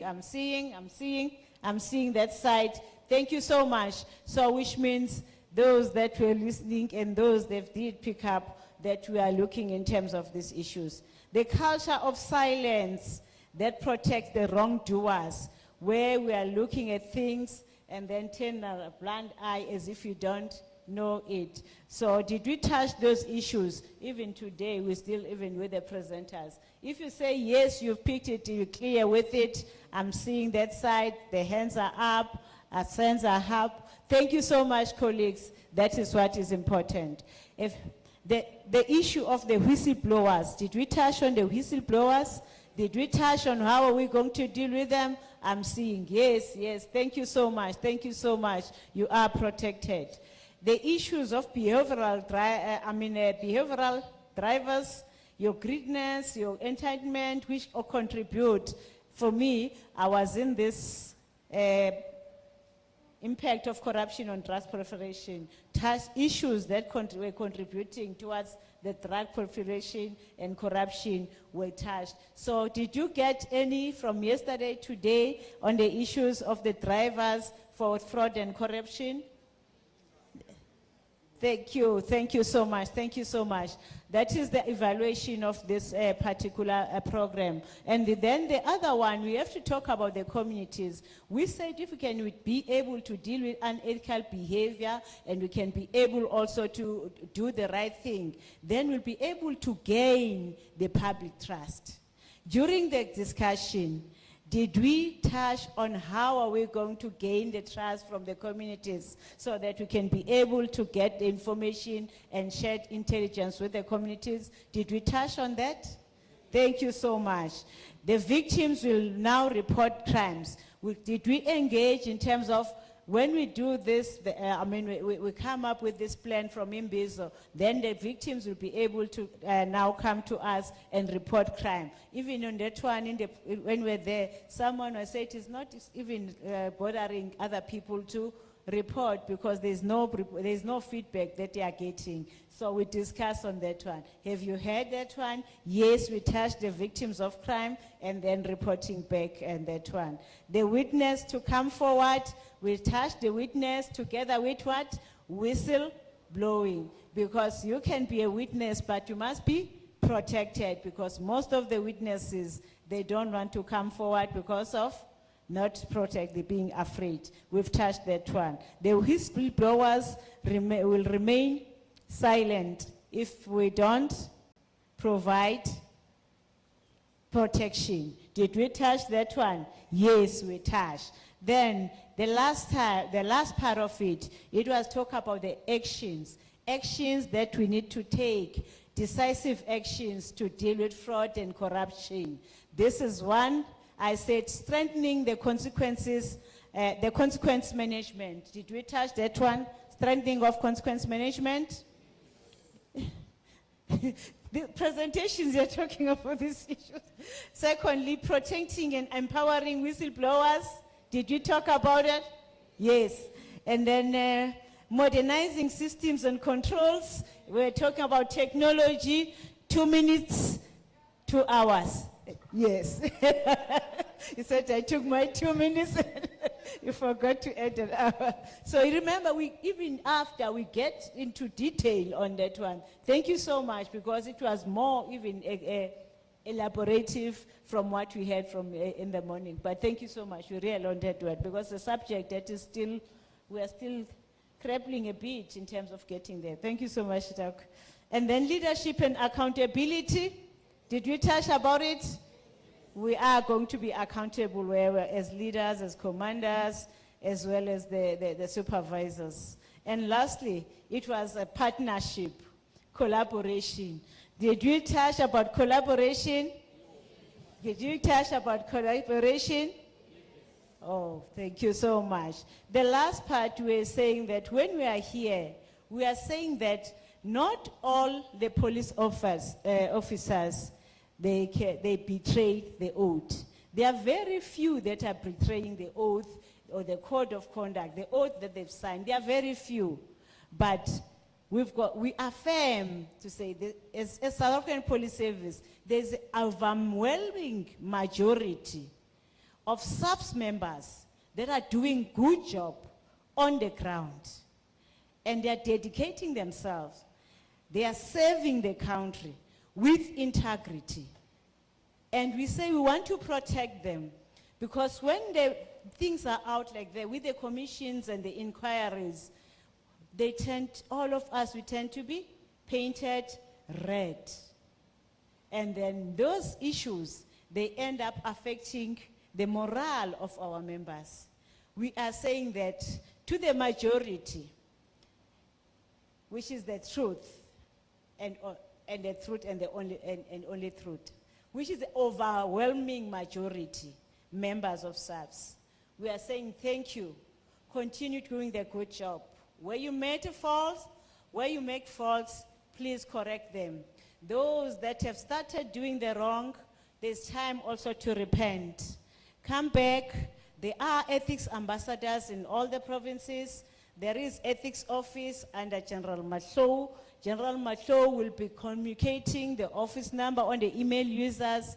And if you want to know more and you want to become also the ethics ambassador in your unit, in your small corner, we will be communicating that information. So if one of us, you take one person, I'm telling you, we can't be majority and then be defeated by the few. So we've got the role to play. Be an ambassador where we are going to go. And the last part of it, when we encourage people, we say this Imbizo is about protecting the honesty police officer that are there on the majority. Did we protect or we put everybody in one basket during the discussion where we're very clear that is not everybody that is involved on unethical behavior? Did we achieve that one? Yes. So people that are on the ground, they are still covered and protected. Continue doing the good job. So those that are doing wrong, please come and join this group so that we can be able to be counted to the majority. It is about also ensuring that criminals do not infiltrate to our ranks. We did discuss about the issues of criminals and networks, how they affect us, and also how then we can be strengthening ourselves through working together, as well also providing integrity, as well also we talk about vetting and screening and all those interventions that we need so that we don't have people that will call the criminals to join and spoil our members. We say Imbizo is about ensuring corruption does not define us. Did this Imbizo really achieve in terms of saying that corruption does not define each and every police officer in the SAPS? Did we achieve that? Yes, so when you go there, this thing is on YouTube, it's over there. We are defined to say, you know what, ethically as we are, not everybody can be put in one basket. Those majority should continue to be protected. We say, as we continue doing this Imbiso is about building a police service that young recruits can be proud to join and that community can trust without hesitation. Did we achieve on that? Are we going to see the new recruits? Are we going to get the people to say, you know what, I want to become, because of my ethics, of lacking to do things in the right way, I'm going to join the police. Have we achieved on that?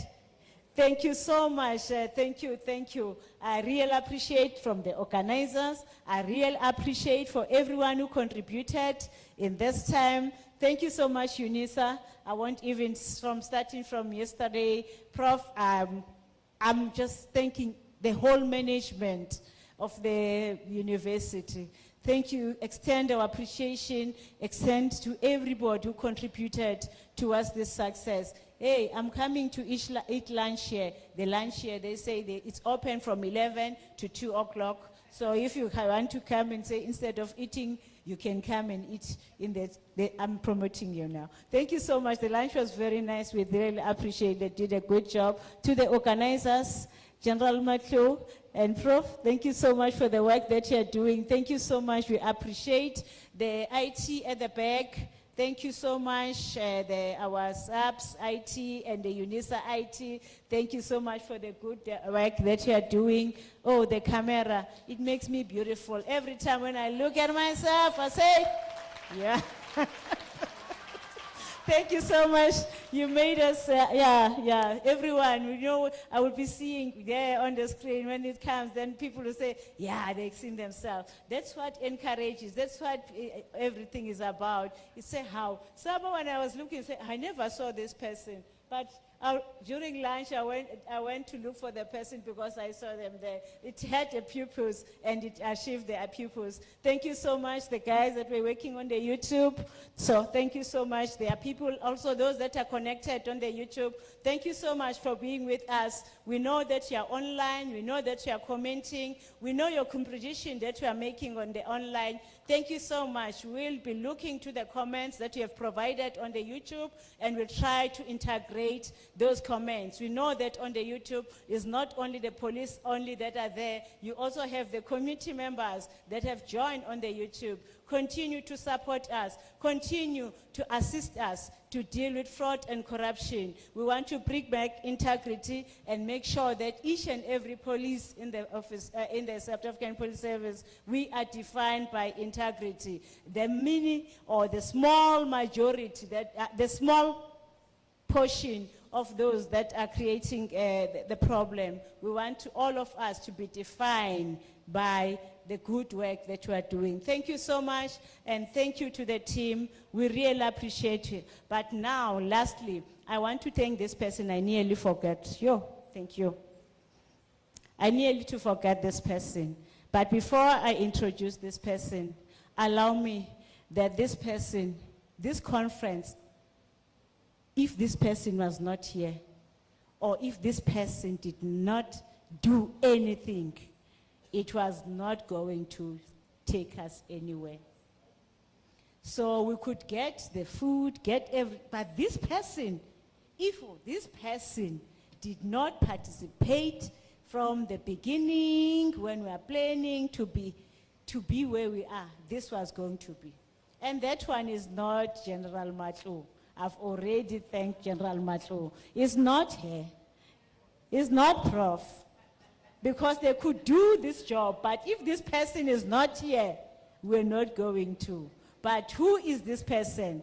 Allow me to say the person is you. Thank you so much for coming and bless us. Thank you. I love you all. The Imbizo has been closed. You celebrate the achievement that we achieved. Thank you.